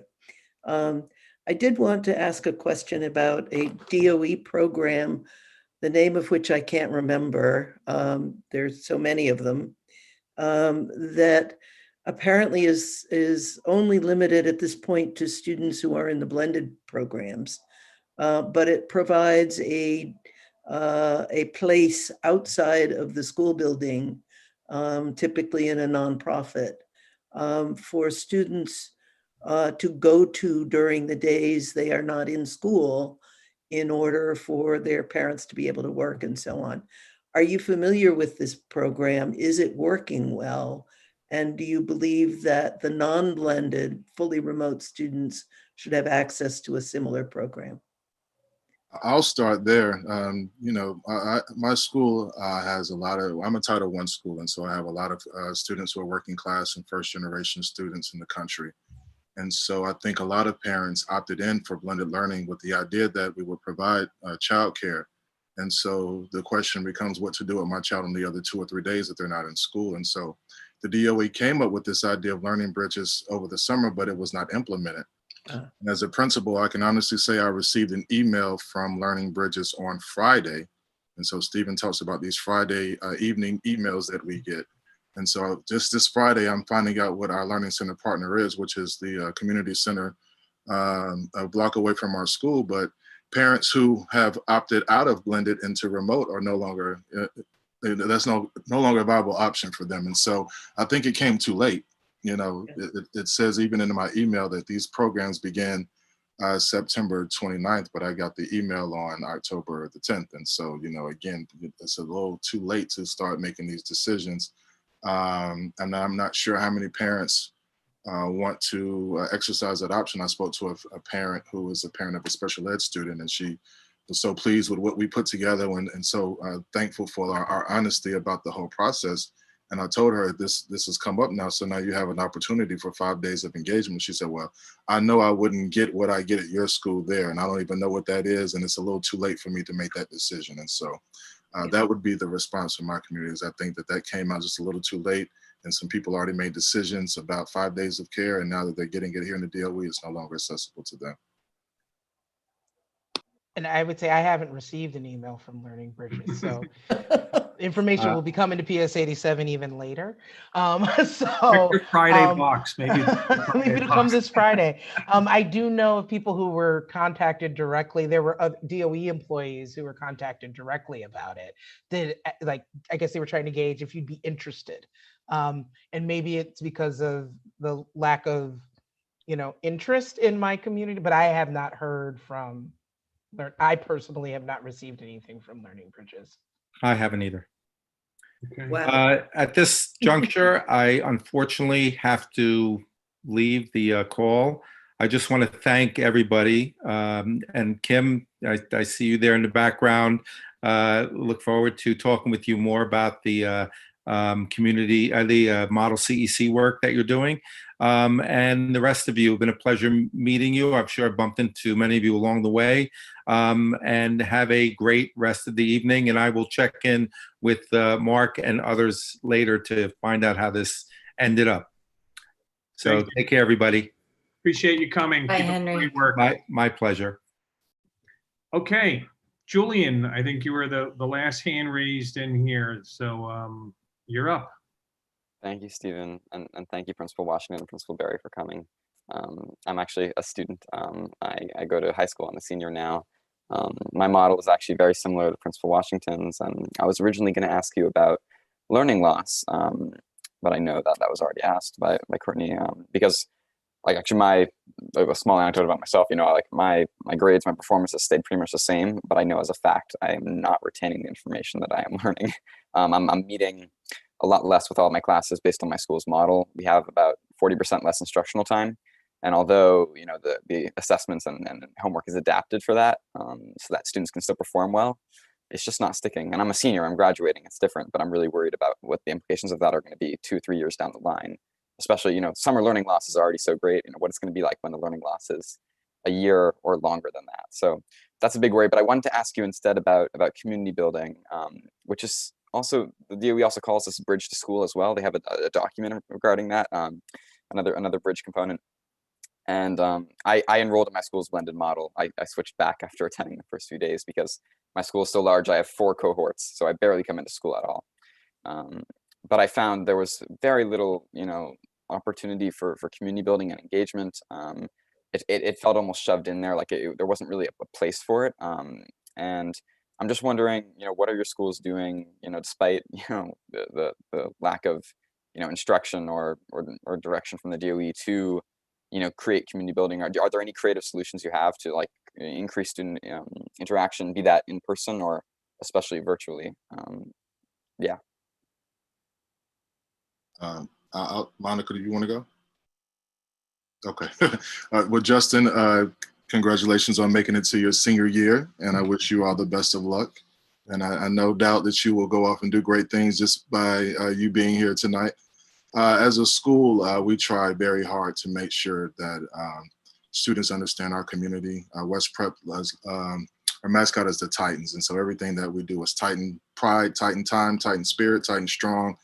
And so, we promised our families, we had to, again, listen to what the mayor had promised the families. And we told families, we'll get you about 90 to 130 minutes of live instruction each day. But we also want to leave room for physical education, wellness education, as well as different kind of clubs and activities that you can do virtually. And so we built in a period where we are fortunate enough to partner with Wellness in the Schools. And so they've agreed to do live cooking classes and live physical education classes for us. 2 to 3 days a week for all of our grades. And so we have that. We also are doing work around social emotional learning. And so that's one period a week for all students where we're engaging in thinking about our feelings and our emotions and talking about teen living and, you know, college and career readiness. And then we have a program at West Prep called Studios, Titan Studios, which are essentially clubs. And you have an anime club and you have a performing arts club where you're making beats, and you have a green screen club where you're making videos and movies. And so we've been able to incorporate all of that into our remote learning program so that we can engage students in something other than academics, because as a part of West Prep's philosophy, we like to engage the whole child anyway. And so what really concerned us the most when we were doing our August planning is how do we make sure that we retain that West Prep magic when people walk into our building and they feel the connection, they feel the love.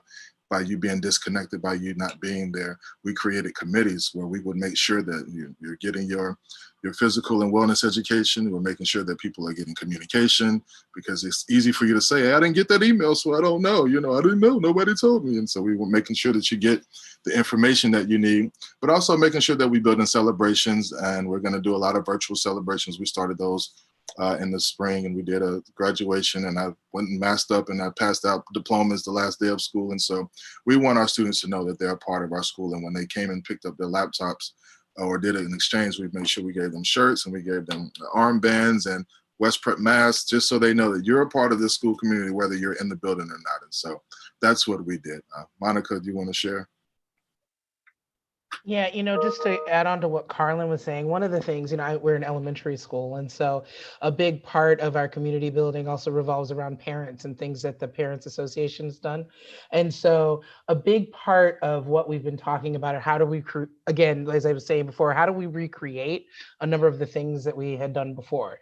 And so in talking with the enrichment committee, where we would have in school things such as the National Dance Institute would come in, or dancing classrooms, or Center for Architecture, and things like that, and talking about what can we do on the remote days to still, because kids are looking forward to, they know when I am in this grade, this is something that I'm going to do. So how do we still bring that to them, and trying to figure out how to make that happen, and doing it where the children aren't just in their pods only, in their certain classrooms, where they see the same 10 kids all the time.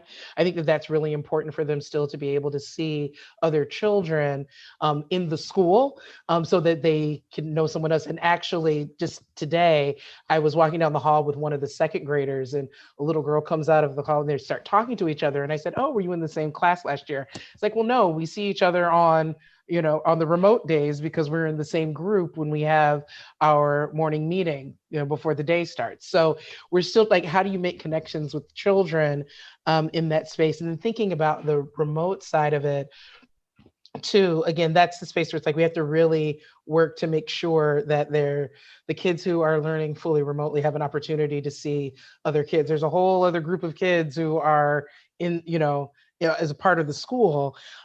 We had, when we first started off, we had drop-in cluster classes where we'd have, like, our drama teacher would do activities with all of the kids in a grade.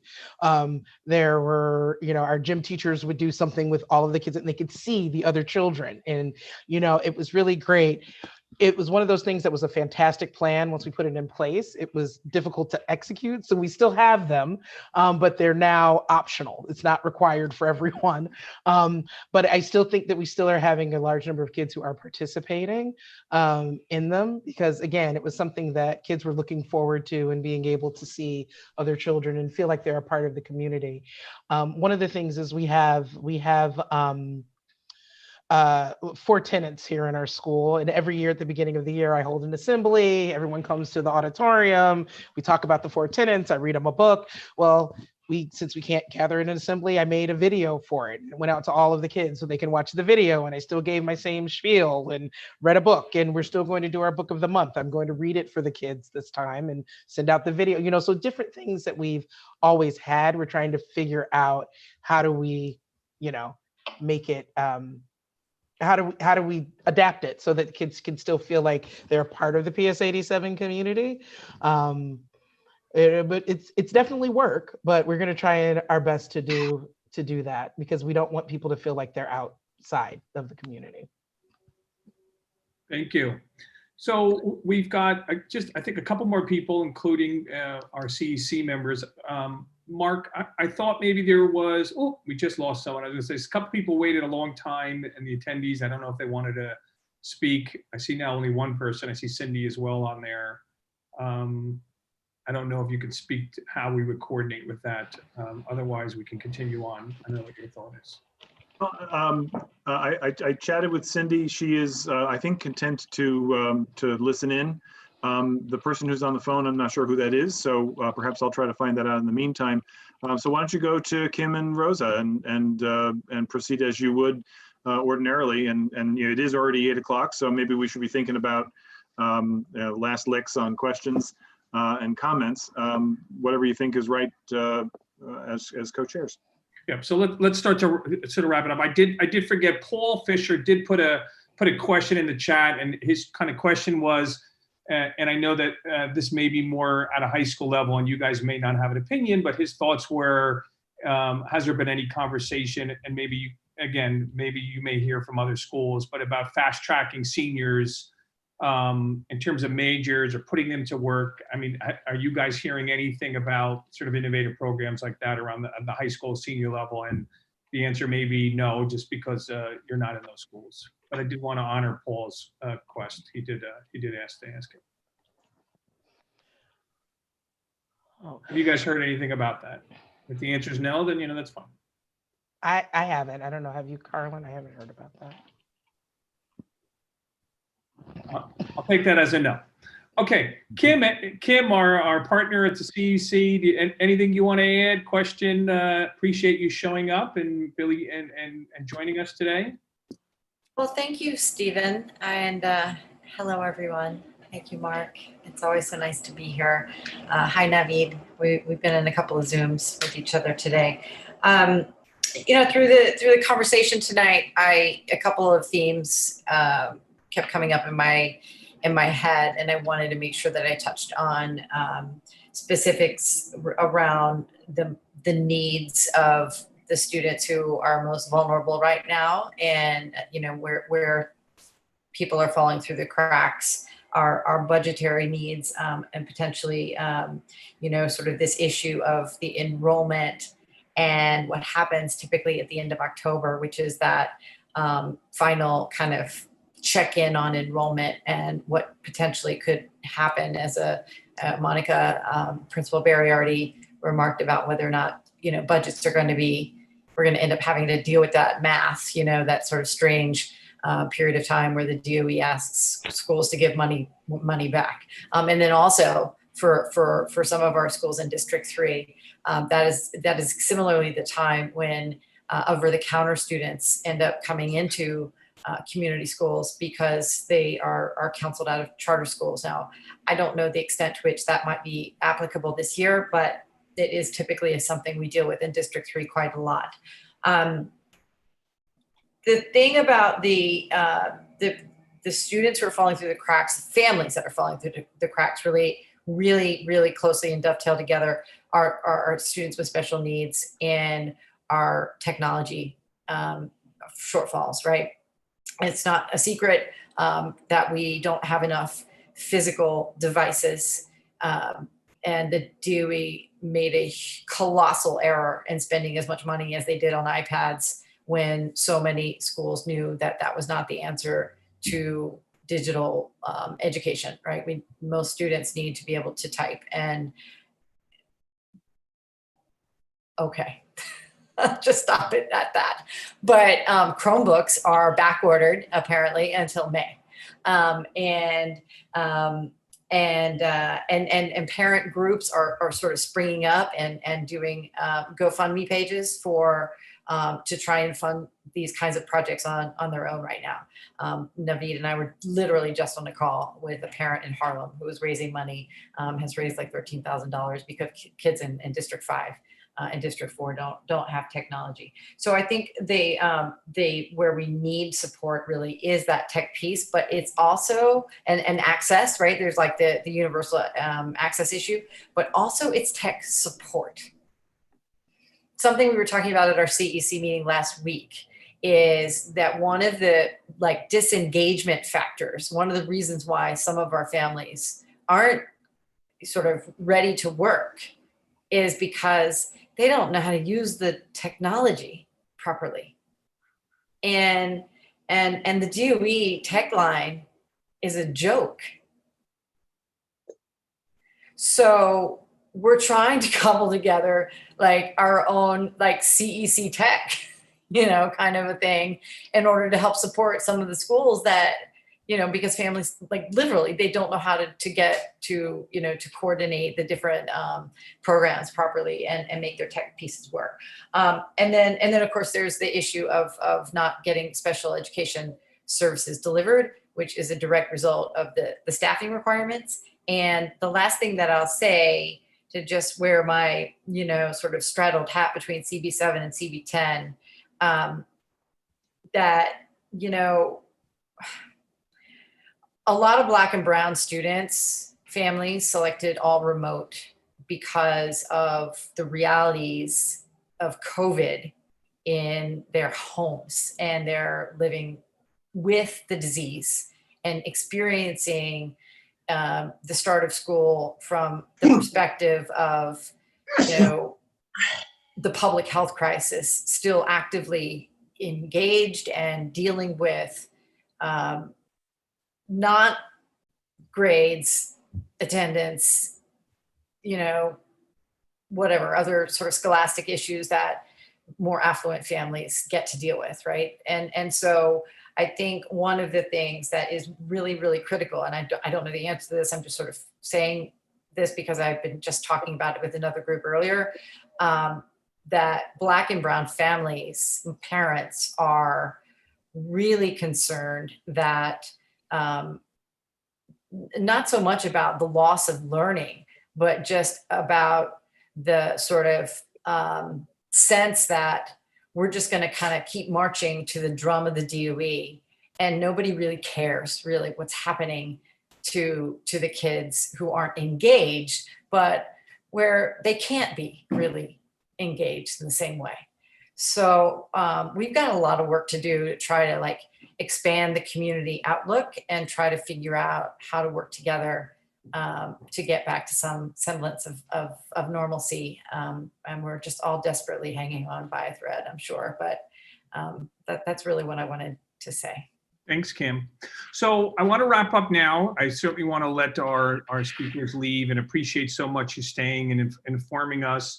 What I would like to put out to the group, and again, you guys can, it's going to take 5 minutes, but you could stay or feel free to jump off. But you know what I heard was advocacy and our support could be helpful, and I would be supportive of a resolution that would be very simple and straightforward. And from my perspective, that resolution one would sort of acknowledge the challenges leading up to the year, and then asked the DOE to do the things that I heard specifically, which was number one, they should be listening to our administrators and our principals in terms of before decisions are made, and that's, you know, that's paramount. And the other issue is just to continue to sort of advocate for these schools on a technology level. And I'm certainly open to other people's thoughts, but if we're all if we're all in favor of sort of moving forward with the resolution, if anybody isn't comfortable, then let me know, because I got a feeling by sort of heads moving that that's a positive. We could do as we've done in the past. Mark is usually kind enough to sort of draft something together. We'll put it around, but I would be in favor of putting something forward that would be supportive, particularly this group, acknowledging the way that we did and again, acknowledging their hard work. So does anybody want to speak against or have a issue with sort of moving a resolution forward? Even if I could jump in quickly, I think that the call for transparency and involvement of the people who actually know what's going on is a terrific way to sum up this meeting and prepare a resolution to that effect. With respect to the technology aspect of it, on Tuesday night, we're going to be doing our budget priorities reconciliation with other committees. And so the right place to advocate for funding for devices would be in that form rather than in a separate resolution. So I would suggest that there are two different things to go forward with. Okay, I mean, I don't particularly, you know me, Mark. I don't really have a particular, however we achieve things are fine. But I do think acknowledging that as an issue, because it's an obstacle that these principals have to overcome, not preparing them and putting them through the decisions that they said are challenged. I mean, I want to be brief and move forward, but I'm just, my words before are an understatement. I would use the word malfeasance leading up to this year. That would be the word that I would use for the million students, parents, everyone involved.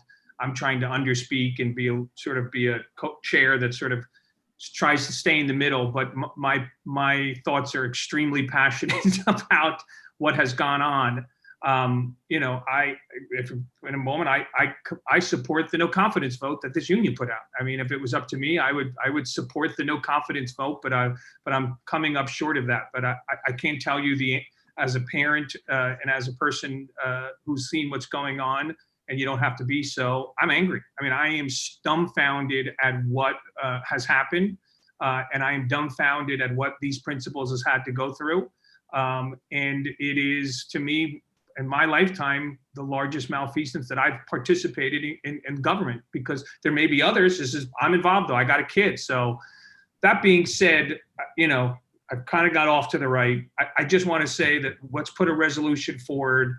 We need to support these principals. There's a lot of stuff that went wrong. One of those is that these students are not getting the technology they want. And then these principals are being handed the problem. And I have a problem with that. So if we don't want to advocate for them, we want to acknowledge the challenges of having 133 students not have technology devices. Yeah. What does she do? So we can acknowledge that, but I think that the place to fix that is in the budget priorities, and the place to advocate for the rest of what you're saying is in a separate resolution. That's what I'm saying. That's okay. So I would like to acknowledge the challenges, and the way that I would say is that we need to acknowledge the challenges leading up to the year, and then talk about the solutions moving forward. And that's how I would summarize it. If other people would like to speak, I'm trying to look at the chat or just jump in. Mark, can you hear me or what? I sure can. Okay, I would say I think we need both things. I agree with the resolution in terms of a strong advocacy position for a host of things. I got an education tonight, frankly. Not a very welcomed one, but a needed one. So I think a strong resolution, but I think we need to be protective somewhat of what was said by the three principals, so it didn't sound as if they came to us and complained about a relationship with DOE. We could advocate for their positions without putting them on a spot, in a sense. But I also think, in support of what Mark has said, that we need to include in our district needs budgetary part of the statement, a dollar figure for devices, as they're called.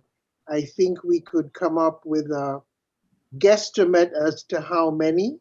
I think we can determine how much each device costs, do a simple multiplication, and come up with a dollar figure. I don't think we have too many dollar figures in our budget, but I think we could certainly come up. The three schools that were represented here, maybe 150, another 30, and just think of how many schools come up with a figure and make a presentation for the budget in the district needs budgetary process. So I think we're doing two things. Agree. Or we should do two things. I agree. So does anybody else want to speak before we vote on the resolution? I see. One thing is, if we're going to talk about the devices, we need to talk about connectivity, and that's absolutely critical. For everybody that's doing work from home, we have to figure out how to provide connectivity provided with the devices. I mean the And Wi-Fi. not just what was done last year where the connectivity was limited to the DOE. It has to somehow or another allow children to reach out into greater parts of the web, other educational programs. And maybe it's a curated web access, but they need to have web access that's equal to what their peers have as well, or else their education is limited only to what the DOE wants. And that's both a capital and an operating expense. Okay. Excuse me. One last one. Bev, I hear you want to speak, and then I want to make sure, please, nobody drop off because we need to have a quorum here. So I want to get this before people stop dropping off. Go ahead, Bev. Just that the third piece, besides the connectivity and the devices that Principal Washington made the strong case for, and also was the actual tech support, and that's people. And so I think that's the third leg of the stool that we need to ask for. Okay, great. I have one thing, Steve. I promise I will be fast. Anybody drops off, I'm gonna kill you. Go ahead. I'm really worried about like listening to these principals and hearing that there's like no accountability to them, and they know best. And so the tech issue is like the immediate crisis, but there's going to be additional crises. And so the root of the problem that I think we have to address in the resolution is the lack of accountability and communication with the schools. That's like the root. And I think we have to be really concrete about that. So if the principals that are here, if there could be like communication about like what ideally it would look like, if there was communication and accountability, if there were opportunities for them to reach out and then to be accountable to kind of take action on what you say.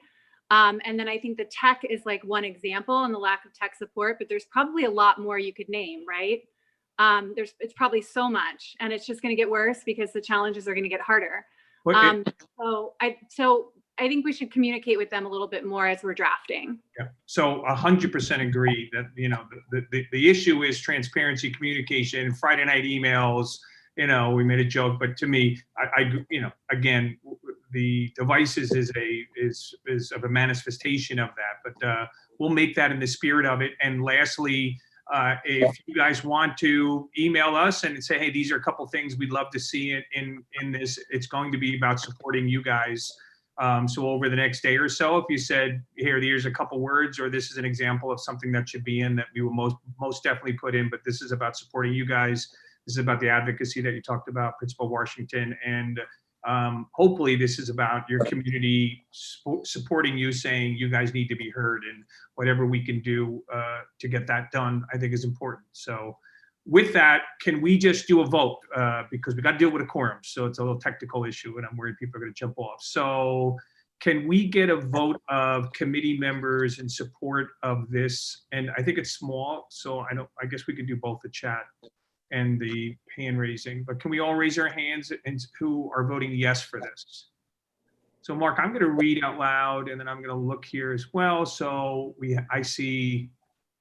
Steve, can you just take my name down so I can write the minutes? Yes, so we got Doug. It's 1, 2, 3, 4, 5, 6, 7, and Rosa, I don't see your hand raised. I'm just making sure that you're not raising your hand.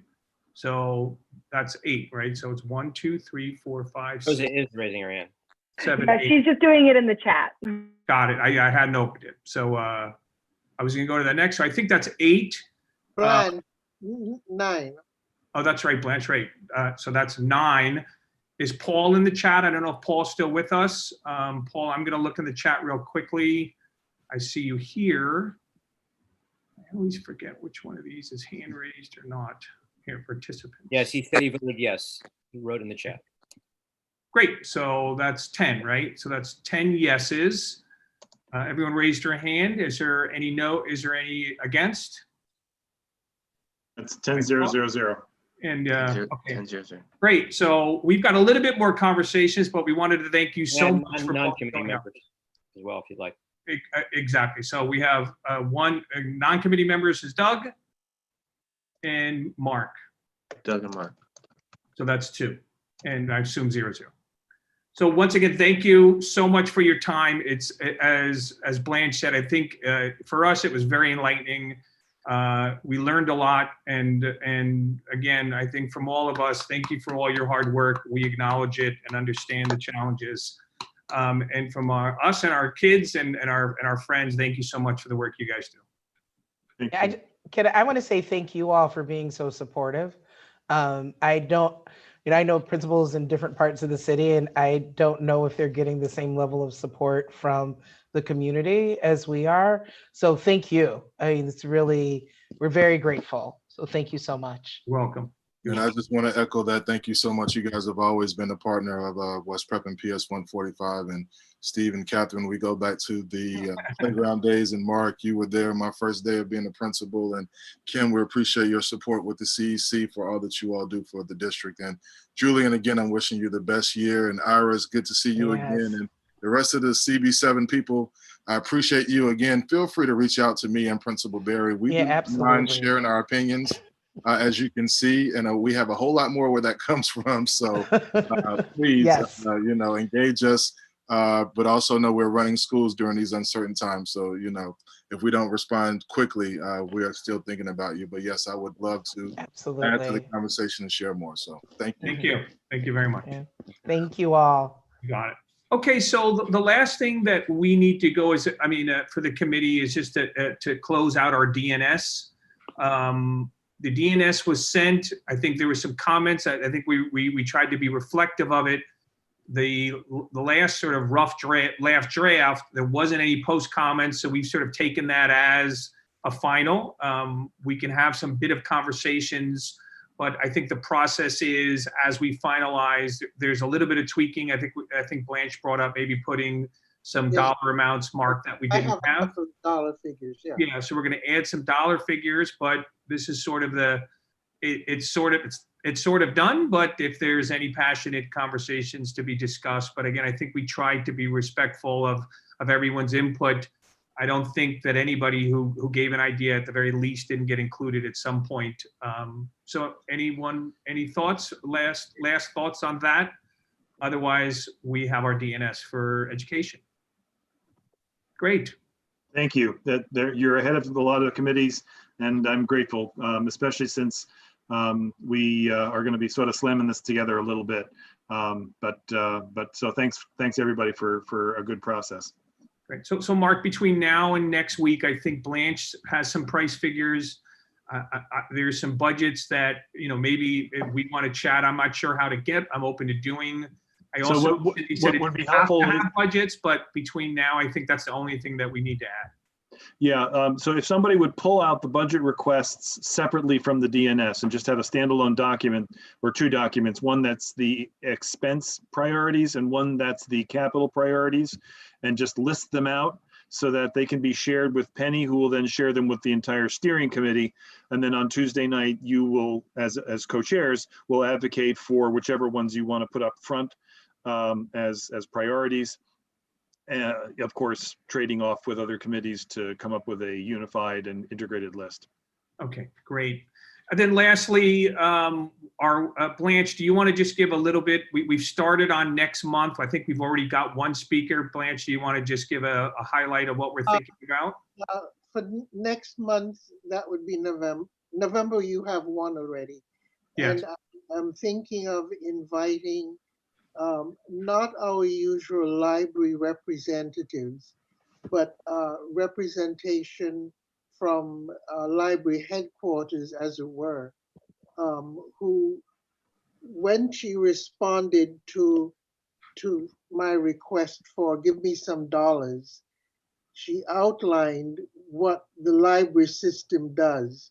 And, we just think of the library and books, and you come and you check out or whatever a book, but it is quite remarkable where the library is providing services.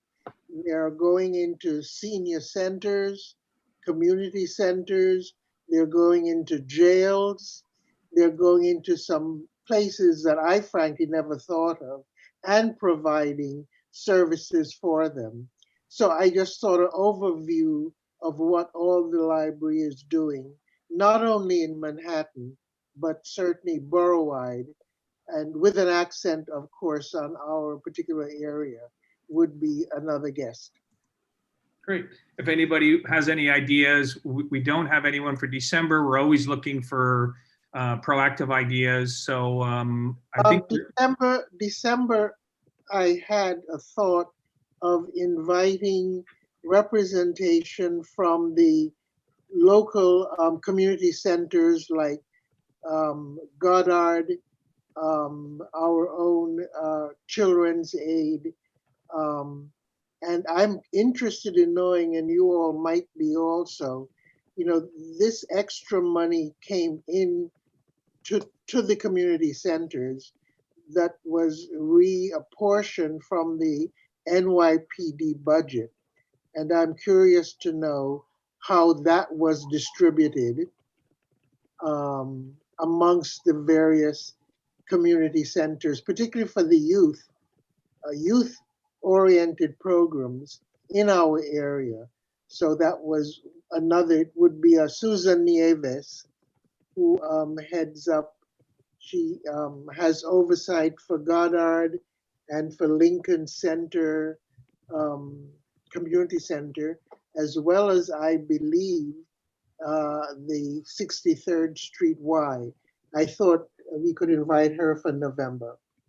How has COVID affected you, and how has the juggling? Also to report on what DYCD has done, and so on. So that's going down to December. Okay, well, that's sort of just letting you guys know what we're thinking. We can certainly morph and add, but that's wanted to share that. And then again, as we get into future ones, we're always happy to have somebody have ideas, or even sort of, I'm not going to say sponsor. I know Julian's been kind enough to sort of put together one for us and run it for us. So I think it's been very helpful. Doug, did you want to say something? Yeah, I noticed that Rosa asked a question in the chat, and I had a similar question. Can devices be donated to the particular schools? And my takeaway tonight, and this has been an education for me, by the way, I went to PS 87, I wrote that in the chat. We need internet service providers, we need tech support, we need devices. It's so tangible to me, and we have so much wealth in this neighborhood that I think we can, if we can get, we got the blood alcohol devices for the NYPD, and granted those were only a couple of them, but I know we can do it. And perhaps, and Mark, correct me if I'm out of line saying this, but Michael Dell is building a cantilevered building here, or two of them, right? And surely it would be nice for him to donate some computers to the neighborhood to which he's in shadowing. Agreed. So I know we can do it. I just feel like, and so anyway, the question wasn't really answered. Can we donate, individual devices, but also can we? I was thinking that I have two devices right now. I have a Chromebook and an iPad that I don't need them. I don't use them. So how can I get that to them? So I just, while we were talking, I emailed Principal Berry to thank her and also to ask Rosa's question. So we'll get an answer to that. It may well be that there are requirements that a device needs to meet in order to be able to put them in the hands of a child. I could understand and actually maybe even support that. On the other hand, when you've got a school with 133 children without any device, I'd like also to believe that there might be some flexibility. And so I will await an answer to that question. I copied Rosa on the question, so you'll get the answer when I do, I hope. And as for advocacy to Michael Dell, I'm all for making that pitch. I think we should make it with the CEC and maybe our council members and everybody else we can think of. I'm going to bet you a good beer that there's not a school district in America that hasn't reached out to either Dell or to HP or to all of the above. So, I mean, it's also there's a huge announcement now with Apple and Verizon for 5G, right? They are billions of dollars. Now they've got their challenges, but I don't know enough about this, and perhaps this is already in the works.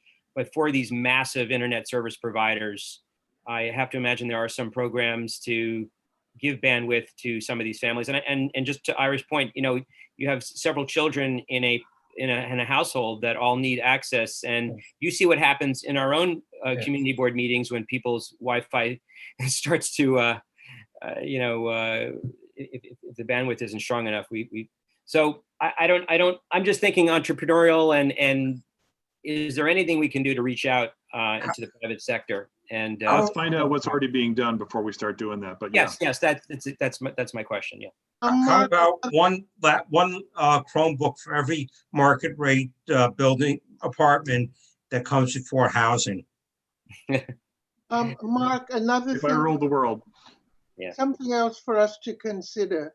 One of the comments that I think Principal Washington made is that the students who are studying from home, the parents have a lot of responsibility, and many parents are not familiar with devices or knowledgeable in technically speaking. If we can start thinking of how to reach parents, to provide them with technical knowledge that they don't have and that they need in support of their children. And it just occurred to me that libraries could be a big help and a bridge in doing that. But anyway, I think that's future, whatever. It is future. I was actually on the board of directors of a not-for-profit that tried to do exactly that. It went bust. So, well, maybe it's time to revive it or something. But I think we need to reach parents because they're having so much more responsibility for their children's education because the kids are learning from home.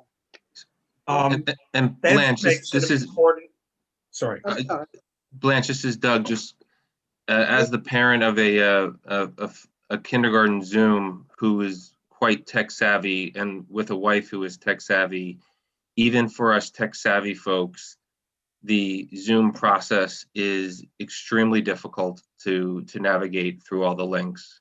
So there is a tremendous need for that tech support. You have no idea how that resonates with Blanche, trust me. Tell me about it. I get an emergency call 10 minutes before every call. And the day that I'm a troubleshooter, I got problems. She knows it's true. Okay, let's all, we all had a long day. Lastly, any new business? I mean, is anything did anybody wants to bring up about any subject from a new perspective? I just want to repeat, Steve, that this has been an education.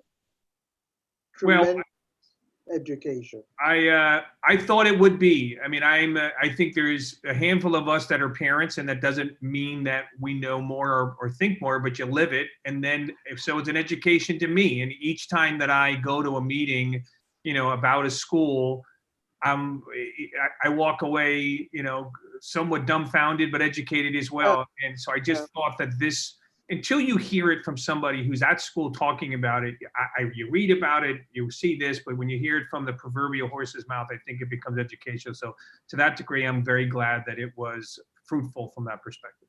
Yep. Great. Okay, well, thanks everybody. Great meeting. And I will see everyone soon, and we'll get that resolution out and we'll get your feedback on it. Okay, thank you. Thank you. Thanks, everybody.